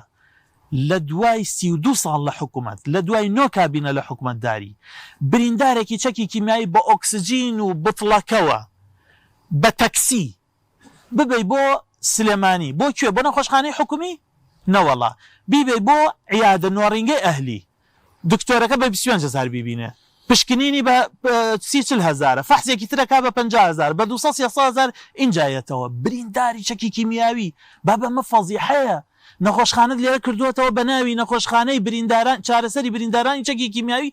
پێداویستی تیانە دەربانی پێویستی تیانە با بەمە فەزیحەیە لە دوای 9 کابینە ئێستش نەتوانی بێ نەخۆشخانەی بکەیتەوە کە برینداری چەکی کیمیایی لە خۆ بگرێ یاخلانی کەم لە هەڵەبجەش نیتە باشە بچێتە سلێمانی نەخۆشخانەی حکومی پێشوازی لێ بکە بەڕێزەوە پێشوازی لێ بکە ئەبێ هاوڵاتی تێبگالەوەی دەنگدان بەم دوولایەنە یعنی دەنگدان بە بەردەوامی بەمە ماوە ساعباس یەک شوێنی ڕەمزی مێژووی لەم سنوورە هەیە کە مزگەوتی گەورەی خورماڵە کە مێژوەکەی بۆ نزیکەی 1400 ساڵ لەمەوە پێشەگەڕێتەوە کە ئەبوو بینایەکی بۆ دروست بکرێ هەر کەس هاتە سنووری پارێزگای هەڵەبجە بڵێ من ئەچم یادەوەری ئەو ئیمامە گەورە ئیمامی عومەری کوڕی خەتاب بەسەرەکەمەوە کە لە سەردەمی ئەوە لێرە مزگەوتێک دروست کراوە لەو شوێنە مبارەکە کە دەیان مامۆستا و زانای گەورە یادەوەریان لەوێ هەیە چەند ساڵە دروستی ناکەنەوە کێ دروستیە کاتەوە خێرخوازێک لە ڕێی خوا وەکو چاکە خێرخواز باشە بیکا بەزەی حکوومەتەکە لەکوێیە باشە پرسیارێک لە ماوەی 10 ساڵی ڕابردووە لەو ڕۆژانە وەزیری ئەوقاف ئەیوەت وازام نزیکەی باسی 7 مزگەوتیە کردەوە تخوا حکوومەت 1 دیناری بۆ مزگەوت خەرج کردووە تخوا ئەگەر خەرکی خێرخواز نەبێت 1 مزگەوت لەم شارە دروستەکرا کە هەرسێ کۆڵان ئەچیت و مزگەوتێک هەیە ئەی بۆ پارەی تریانەیە بۆ بواری تر ها بۆچی حکوومەت دەتوانێت دامی کەنیسە بکات طبعا ئێمە خوشک و براکانمان لە ئاینەکانی تر خوشک و برامانن لە مرۆڤایەتیە لە قەومیەت و لە کوردبوونە ئێمە پێمان خۆشە پەرزگای خۆیانیان هەبێ ڕێزلێگیراو بن بەڵام لە ڕاستیە ئێمە میلەتێکی مسلمانین تەنانەت ئەو کەنیسانەی کە هەن بە ڕێزەوە لیان ئەڕوانین سەر و زیادیانە کەچی دامی ئەوە ئەکرێ بەڵام دامی مزگەوت ناکرێ ئێمە ئەبێ حکومەتێکمان هەبێ پارەی ئەم وڵاتە بۆ خەڵکی ئەم وڵاتە خەرجکاتەوە با یەک نمونەی کەشە بۆ باسکە ماوەستا عەباس لە بیارە هەتاوەکو تەوێڵە شوێنێکی چەند دڵگیرە شوێنێکی چەند خۆشە وانێ ماوەستا ئەحمەد خوا ئینسان هەر کاتێ لە بیارە بچێتە تەوێڵەتەوە بە ناکاتایەتەوە کاتێتەوە لەسەرەوە کە جارێکتر نات بابە ئەوکەی ڕێگەیە ئەوە ڕێگەی یعنی خەڵک نییە ڕێگەی ئینسان نییە لە کاتێکا شانازی پێوەکن ناوچەی گەشتیاری ناوچەی گەشتیاری سنوورێکی لێیە کە هاوڵاتی بە کوردستانی مەسەلەن ڕۆژهەڵاتەوە ئەبەسێتەوە یعنی ئەگەر خەڵک اینجا پاشان ئەو فەزیحانەی تریشان لە بوارەکانی ترا ئەگەر خەڵکی کوردستان و هاوڵاتی پارێزگای هەڵەوجە ئەوێ درێژە بەم سیاسەتەوە بەم حکومڕانیە بدا والله ئەشهد و بابچێت بەردەوام بێ لە دەنگدان بەم دوو حیزبە و ئەگەر ئەوێ بیگۆڕێ و تاقی کاتەوە مامۆستا دادەلەیلای بەڕێز پرسیارێکی کرد وتی جیاوازی چییە لە نێوان پەرلەمانتاری ئێمە لەگەڵ لایەنەکانی ترا با من یەک دوو نمونە باس بکەم لە ئەنجومەی نوێنەرانی عێراق واژۆ کۆکرایەوە بۆ یاسایەک دەربچێت دژی هاوڕەگەزبازی ڕێز و حرمەتم بۆ بینەرانی بەڕێز نوێنەری کۆمەڵ لەوێ و دیفاعی لێکا و بەرگری لێکا و دەنگی پێدا ئەی نوێنەری هێندێلایەن بۆ هاتنە دەرەوە دانیشتەکان بەجێهێشت فەزیحە نییە ئینسانی مسلمان لە کوردستانەوە دەنگ بدا بەلایەنێک لە بەغدا یاسای دژی هاوڕەگەزبازی دەنگ با بڵێم پەسەند بکرێت و ئەو دەنگی پێنەدا و بێتە دەرەوە ئەوەی لە کوردستانە لە سلێمانیان نزیکەی 10 ساڵ ڕێکخراوێک کاری بۆ برەودان بە هاوڕەگەزبازیە کرد ئاساییکردنەوە و ئەوانە نوێنەرەکەی کۆمەڵ چوو مەحکەمەی لێگرتن و دەرگاکەی لێداخستن ئەمە شانازیە بۆ کۆمەڵ و بۆ هەر ئینسانێک لە وڵاتە کە ئێوێ خێزان بە یەکگرتووی بمێنێتەوە ئێوێ ژن بێ و پیاو بێ ئێوێ لە ئایندا مناڵەکەمان ئایندەی دیار بێ بەڕاستی ئەمانە خاڵی هاوبەشی ئێمن وەک ئیسلامی لەگەڵ هەر ئینسانێکا لە کوردستانە ئەبێ لەسەر ئەم خاڵە هاوبەشانە هاوکارمان بێ پشگیرمان بێ کە کۆمەڵ لەم بوارانە سەرمەشقە و دەیان بواریتر کە وەکو بڵی جیاوازەکە وەکو ڕۆژ و شەوەکە بەڕاستی پێویست ناکات پرسیار بکەم خۆت بزانە هەڵەبجە چی پێویستە هەڵەبجە خاوەنی قوربانی گەورەیە هەر لە هەفتاکانەوە بیگرە هەتا هەشتا و دواتریش هەر بەداخەوە قوربانی داوە کرێ چی بکرێ بۆ ئەم هەموو قوربانیە گەورانە ینی طبعاً لە پرسیارەکەی دادە لەیلاوە با بڵێم لە جوابی ئەوە دەست پێ بکەم کەوا پرۆژەمان چی بێ هەڵەبجە پێویستی بە بودجەیەکی تایبەت هەیە ئەو بودجە تایبەتە بزانین پێداویستیەکانی هەڵەبجە چییە لەگەڵ هاوڕێکانم طبعاً لە نوێزە سیاسیەکانەوانەی کە بدەن وە لە پەرلەمانتارانی پێکهاتەکانی دیکە لە بەغدا ممکنە شتێک هەبێت ئەتوانین لە ناو موازنە بەڵێ ئەتوانین لە ناو موازنە بودجەیەکی تایبەت بۆ هەڵەبجە پاسەوتان چییە بۆ ئەوی کە داوای بودجەی تایبەت بۆ هەڵەبجەکە ینی ئەو بەندەی ناو دەستور کەوا ئەکتەر تەضەڕورن کەوا ئەو شوێنانی زۆرترین زیان کەوتوی لێ ئەمە لە ناو دەستورا سابتە و هەیە بودجە لەسەر ئەساسی ئەوە تەرخانەکرێ بۆیە ئەتوانین هەر لە وەزارەتەوە چکە بودجە کاتێک تەخسیسەکرێ 4 مەرحەلەیە یەکەمی لە وەزارەتەوە دەست پێکرێ بۆیە ئەگەر لێەوە تەخسیس بکرێ دەنگدان لە ناو پەرلەمانیا ئاسانە بێ بۆیە ئەوە یەکێکە بێت لەو پرۆژەکان پرۆژەی ئێمە بۆ شاری هەڵەبجە ئینشاءالله تەعالا ئەوە یەکێکە بێت لە پرۆژەکان سەبارەت بە پرسیارەکەی کاک مەشخەڵ بۆ قوتابخانەکان کە ئێستا زەیقەتێکی زۆری لەسرە هەر کاتێک ئێمە جگە لە موچە ئەوەی کە برای بەڕێزم جەنابی مامۆستا عومەر باسی کرد کە ئێمە تەنها موچەمان نییە ئستحقاق و حەقی خۆمان بێ لە عێراق بودجەمان هەیە بودجەکە بودجەی استثماریەکە ئەو قوتابخانانەیە کە مەفروزە بێتەرە بەس هەرێمی کوردستان بە حکمی ئەوەی نایەڵن ینی نەوتەکە ڕادەست ناکەن ئەوەتانێ موچەکەش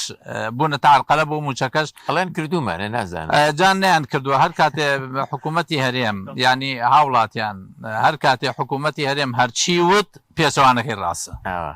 هەرچی وت پێچەوانەکەی ڕاست ینی زۆر بۆی مەگەڕێ ئەوە چۆنە و بگەڕی بە دوای سەرچاوە حکوومەتی هەرێم و ئەم دوو حیزب هەرچیان وت پێچەوانەکەی ڕاستە ئەگەر وتیان هەوڵەدەین چاکسازی بکەین ڕاز ناکەن ڕێگری لێکەن و خراپەکاری بڵاوەکەنەوە هەچ کاتێ وتیان دادپەروەری بڵاوکەین نەخێر زوڵ مستەم بڵاوەکەن هەچ کاتی وتیان ئازادی هەیە نەخێر ئەمە گومانی خراپە پیانە بە یان هەر ینی واقعەکە کە ڕۆژنامە نووس لەم وڵاتی ئێمە با بڵین ئەکوژ شەهید دەکرێت دەربەدەر ئەکرێ مەسەن مەجموعەیەک لە هەولێر قسەکەن دێنە سلێمانی لە سلێمانی بە دوایان تەقیان لێکرێت مەجموعەیەک لە سلێمانیەوە ناچار دەربەدەرە بنەوە ڕاکەن مەجموعەیە نەخێر هەر وڵاتەکە بەجێهێڵن و بەحری ئیجاگرنە بەر و هەمومان شایەتی ئەو حاڵەتین ئەوەی کەوا بەرامبەر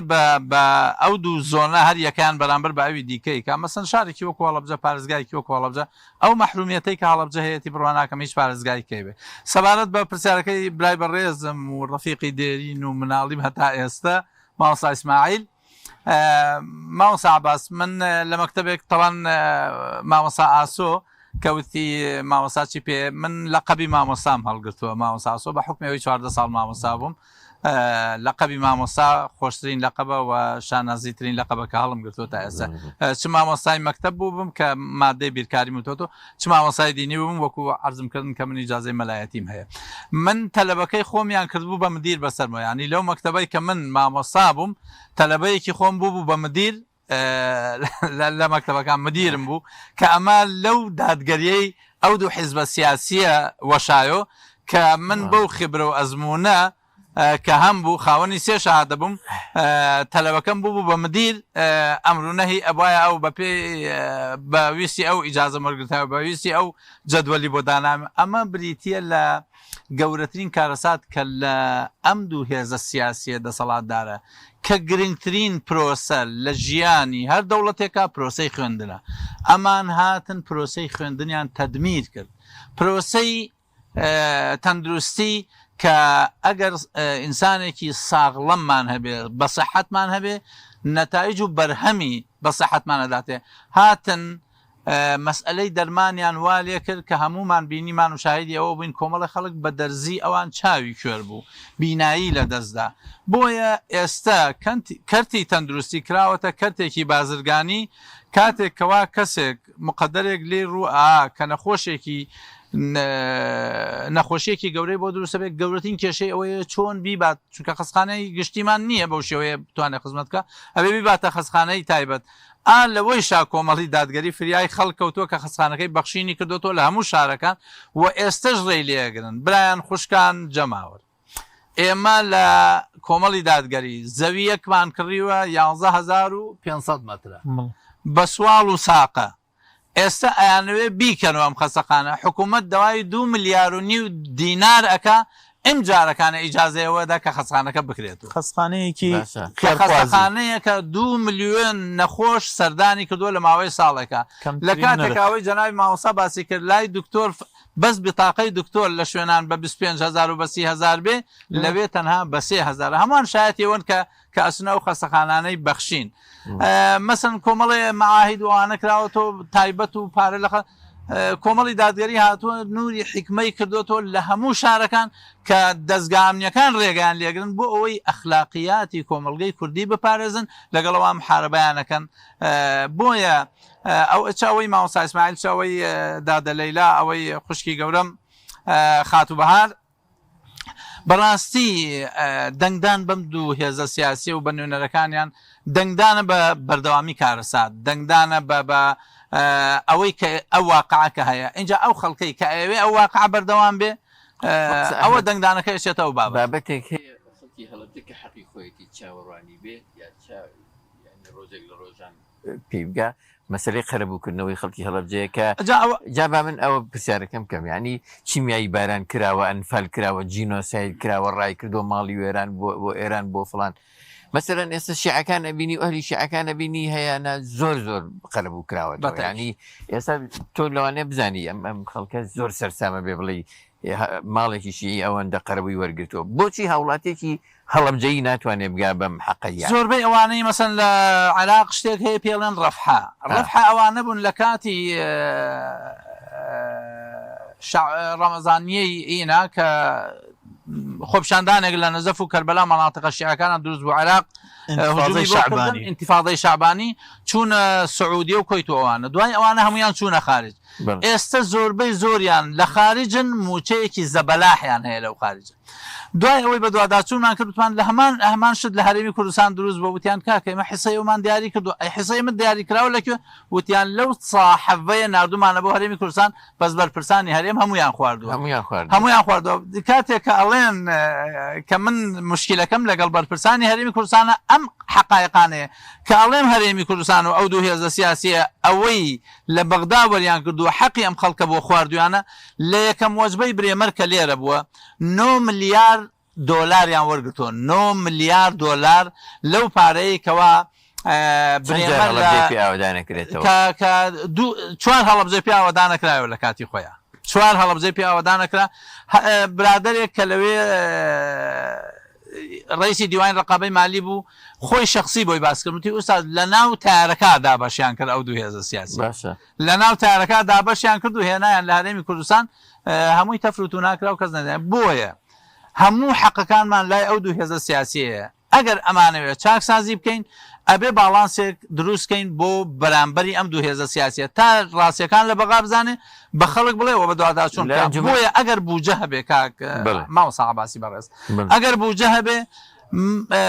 ئەوەی لە هەرێمی کوردستان کاتێک کە بوجە لە بەغداوە تەخسیس ئەکرێت کە لێرە دابەشی ناکەن ئەوە دادگایان لێ ئەگرین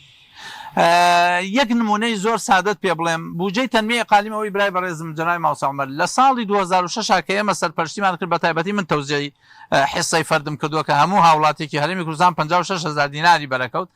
ئەو پارەیە لە حکوومەتی ئیتیحادیوە هات بۆیە ڕاستەوە خۆیاندا بە ئێمە لە 2011 تەخسیساتی وەزارەتی دارایی عێراق بۆ تەنمیەی ئەقالیم ماوەسا عومەر 97 ملیار بوو هەرێم لەناو موازنەکەی خۆیانەوە 1 ملیاری نووسی بوو هەر لە ڕێگەوە 6 ملیاریان لێ دزی بوو یعنی ئەمانە ئەوەی دزی بێ ئەوەی فەساد بێ ئەوەی گەندەڵی بێ ئەوەی خراپەکاری بێ ئەوەی ناعەدالەتی بێ ئەوەی خراپەکاری بێ ئەوەی زوڵم و ستەم بێ ئەوەی ناتەبایی بێ دروستیان کردووە مەسەن فەرق و جیاوازیان لە نێوان دوو شارە کردووە بۆ ئەوەی ئەو دوو شارە بەینیان تەبانە بێ و بەیەکە هەڵبژێن بۆ ئەوەی ئەوان لە ئەنجامی ئەو منافەسە ئیسفادەی خۆیان لێ بکەن بۆیە دەنگدان بە ئەو دوو هێزە سیاسی بەڕاستی دەنگدانە بە کارەساتێنان بەسەرخوا خۆزابەتەوە من کاتی بەرنامەکەم تەواو ئەخیر و تەبەناوی هەمووتانەوەدین بە مامۆستا کۆچەر داوای لیبرنشیلێکی لەوانەیە کەم قسەی کردبێ ئەرکو بە پرسیارەتی لەم دەنگدانە لە ئەستۆی هاوڵاتیانە چییە داوای چیان لێەکەن هەمووکو خۆتان هەمووکو کۆمەڵی دادگەری کوردستان جنابی مامۆستا هەلەوە دەست پێ بکەم ئەو نوێنەرانی ڕابردوو ئێمە لە جنابی مامۆستا ناسیح بەڕەحمەت بێ کە 1000 خانوو لە ئەنجومەنی نوێنەران کاری لەسەر کرد و دوای هاتە هەڵەبجە جیاوازی نوێنەرەکانی ئێمە لە مەسەڵی مامەڵەکردنی مادی لە قەزەی بۆ من نوێنەرمان هەبوو لە بەغدا و پاشان کە لەوێ بووە ئەو بینایی کە پێی دراوە ئێستاش نوێنەری ئێمە بڵێ مامۆستا غازی کە لەوێ بۆ دواتر ئەم نوێنەرانی ئێمە لەوێ ماونەتەوە نوێنەرانی دیکە سیرەکەی مامەڵەیان پێ کردو فرۆشتوانە ئەو پارەی کە پێی دراوە نوێنەرانی ئێمە هاتوون لە 160 لە 190 لە 180 گەڕاندوێن بۆ کۆمەڵ بابەتە خێرخوازیەکان ئەمە مولەخەص ئەخەف و زەڕەرەین کە زۆر باسی قەزەی دەنگدان بۆ کۆمەڵی خەڵکی کە و جنابی مامۆستا ئیسماعیل کە ئاماژەی پێداگەڵ جنابی مامۆستا ئێمە ئەگە پێغەمبەری خوا فەرمی عەلەیهی سەڵات وسەلام ئیمان هەفتە و ئەوەنە بەشە بچووکتریان لابردنی بەردێکە خوای پەروەردگار فەرمی وتعاونوا على البر والتقوى ولا تعاونوا على الإثم والعدوان پێغەمبەری خوا فەرمی عەلەیهی سەڵات وسەلام من رأى منكم منكرا فليغير بيده کۆی ئەم باس و خواسانە هەموومان پێڵێ نابێ مسلمان بێ هەڵوێز بێ نابێ مسلمان بێ مووقیف بێ دوو لە ڕووی هەموولان بێ مووقف مەوەسمە بەکو سلوکیەت کەواتە ئینسانی ئیماندار ئینسانی مسلمان ئەبێ دەنگت هەبێ سنگت هەبێ نابێ ئینسانی مسلمان قیمەتی خۆی دوور بێ لە مەجلیس و دەنگدەران و بیسەران قیمەتی خۆی بەپارە بفرۆشێ بۆی ئەمە لە ڕابردوو لە هەڵەبجە و لە شارە زوور و لە هەورامانات سپاس بۆ خوا ڕابردووی ئێمە کە پیشینەکانی ئێمە سەنگی مامەڵەکردنیان سەنگی ئەخلاقیەتیان کارێکیان کرد بێ کە ئەمڕۆ کە هەڵەبجە ناوبانگی کەوتۆتە تەواوی جیهان بۆ ئێمە لێرەوە داواکەین لە دانیشتوانی پارێزگای هەڵەبجە لە هەورامانات شارە زوور کە جنابی مامۆستا باسی لێوە سەی سادقی ژوێران بووە ئەو حەق و مافەی هەیە بەسەر حکومەتی هەرێم و حکومەتی عێراقەوە کە ئەو پارەی پێ بدرێ قەلەوی بۆ بکرێتەوە بەڵکو لە زمنی جینۆساید و چیمیاباران و ماڵوێرانی حسابیان بۆ بکرێ بەبێ بەرامبەر کارەبایان پێ بدرێن بەبێ بەرامبەر کۆمەڵێ حەق و حساب هەیە لەسەریان لا بدرێ بۆیە داوایان لێ یەکەین ئەم نوێنەرانی ئێمە کە جنای ماس ئەحمەد کە لێرە دانیشتووە بەسەربەرزیوە دەنگی پێ بدرێت نوێنەرەکانی دیکەمە لە بازنەی لە بازنەی سلێمانی و هەولێر و دۆکە بۆی ئومێدیشمان وایە ئەلحەمدە ئومێدیشمان هەیە پیان کە بتوانین ئەمڕۆ کە بەم جۆرەی کە ئێمە لێرە حوزورمان هەیە دەنگمان ئەنگا بە هەمویان پشتیوان بەخوا لە 11 2025 هەموو ئەو بەڕێزانە هەموو ئەم خەڵک جەماوەرەی ئەم سنوورە و ئەو شوێنانیش کە گویان لە دەنگمانە بتوانن دەنگی حەقی خۆیان ئەهمیەتی دەنگدەری خۆیان بتوان لە سنووقەکانی دەنگدانە بیدەن بە 285 وسلام علیکم. وعليكم السلام ورحمة الله. داوي دقيقەیەکی فرمو. ئیشارە بەو وتەی لایبرۆزم مامۆستا کۆچەر کە جەنابی مامۆستا ناسح خوای گەورە غەرێقی ڕەحمەتی کە بۆ تەوسیقی ئەو قەزیەیە تەبەن مامۆستا ناسح منی نرد بۆ لای مامۆستای کۆچ کردو و مامۆستا جەمیلی حاج عەبدوڕەحمانی پلیسی ئەو کات کە قایمقام بوو خوای گەورە غەرێقی ڕەحمەتی کە ئەو بە دەستخەتی خۆی هەموو داخوازیەکانی هەڵەبجەی نووسی و لە سێ لاپەڕی خورشیدیە من بردم بۆ مامۆستا ناسح و مامۆستا ناسح ئێستاش ڤیدیۆکەی ماوە کە لەناو پەرلەمانی عێراقای خوێنێتەوە و داخوازیەکانی هەڵەبجە بۆیە جێگەی خۆیەتی کە دوای خێر بکەین بۆ جەنابی هەردوو مامۆستا چ مامۆستا ناسحی ڕەحمەتی و چ مامۆستا جەمیلی حاج عەبدوڕەحمانی ڕەحمەتی کە ئەو وەکو قایمقام ئەویش وەکو نوێنەر سەبارەت بەو پرسیارەی دادە لەیلا کە فەرمووی تۆ هەموو ئیشت کردووە وەڵی دادە لەیلا ئینسان کە ئیش ئەکات بۆ شوێنێک بۆ ئەوەی ئەکا کەوا فعلەن لە مستەوای ئەو متمانەیە بێ کە خەڵک داوێتی پێی من ئەو ئیشانم بۆ ئەوە کردووە ئێستا جەنابتان کە چوونەتە ناو ماڵان و ئەگەڕێن ماڵ بە ماڵ دەنگ بۆ کۆمەڵی دادگەری کۆکەنەوە بە ڕووسوری ئەڕۆن یانە بە دڵنیایەوە بە ڕووسوری ئەڕۆن و ڕووتان دێکە بڵێن فڵان کەس کاندیدمانە و لیستەکەمانەوەیە بۆیە ئەزانن ڕابردووێکی پاکتان هەیە من سپاسی هەر هەمووتانەکەم جەنابی مامۆستا ئەحمەد و مامۆستا عومەر و مامۆستا کۆچەر و مامۆستا بەڕێزانەوە خوشکە عەزیزانە هەر هەمووتان یەخوا بەخێر بێن دەستان ماسەکەین زەحمەتان کێشا ماوەیەک لێرە لەگەڵمانە دانیشتن دەستێوە خۆش بێ ئینشاءالله خەڵکی هەڵەبجە و پارێزگای هەڵەبجە هەموو هەرێمی کوردستان زۆر بە وشیادیەوە ماوەڵە لەگەڵ ئەم پرۆسە گرنگە ئەکەن چاوەڕوانین کە پشتیوانی و سەرخەری لیستی 285 کۆمەڵی دادگەری کوردستان بن زۆر سپاسی هاوکارانم ئەەکەم کە زەحمەتیان کێشا و لێوارەوە ماندوون بە دەسەم بەرنامەیە و لێرە لە سلێمانی و لە هەموو شوێنێک سواز بۆ بینەرە عەزیز و خۆشەویستەکان تا بە گەیشتنەوەمان لە بەرنامەیەکی دیکەی بەرەو بەغدا لە سنووری شارێکی دیکە بەخواتان ئەسپێرین سەرکەوتوو بن و سەلام عەلەیکوم وەڕەحمەتوڵڵاهی وبەرەکاتوه.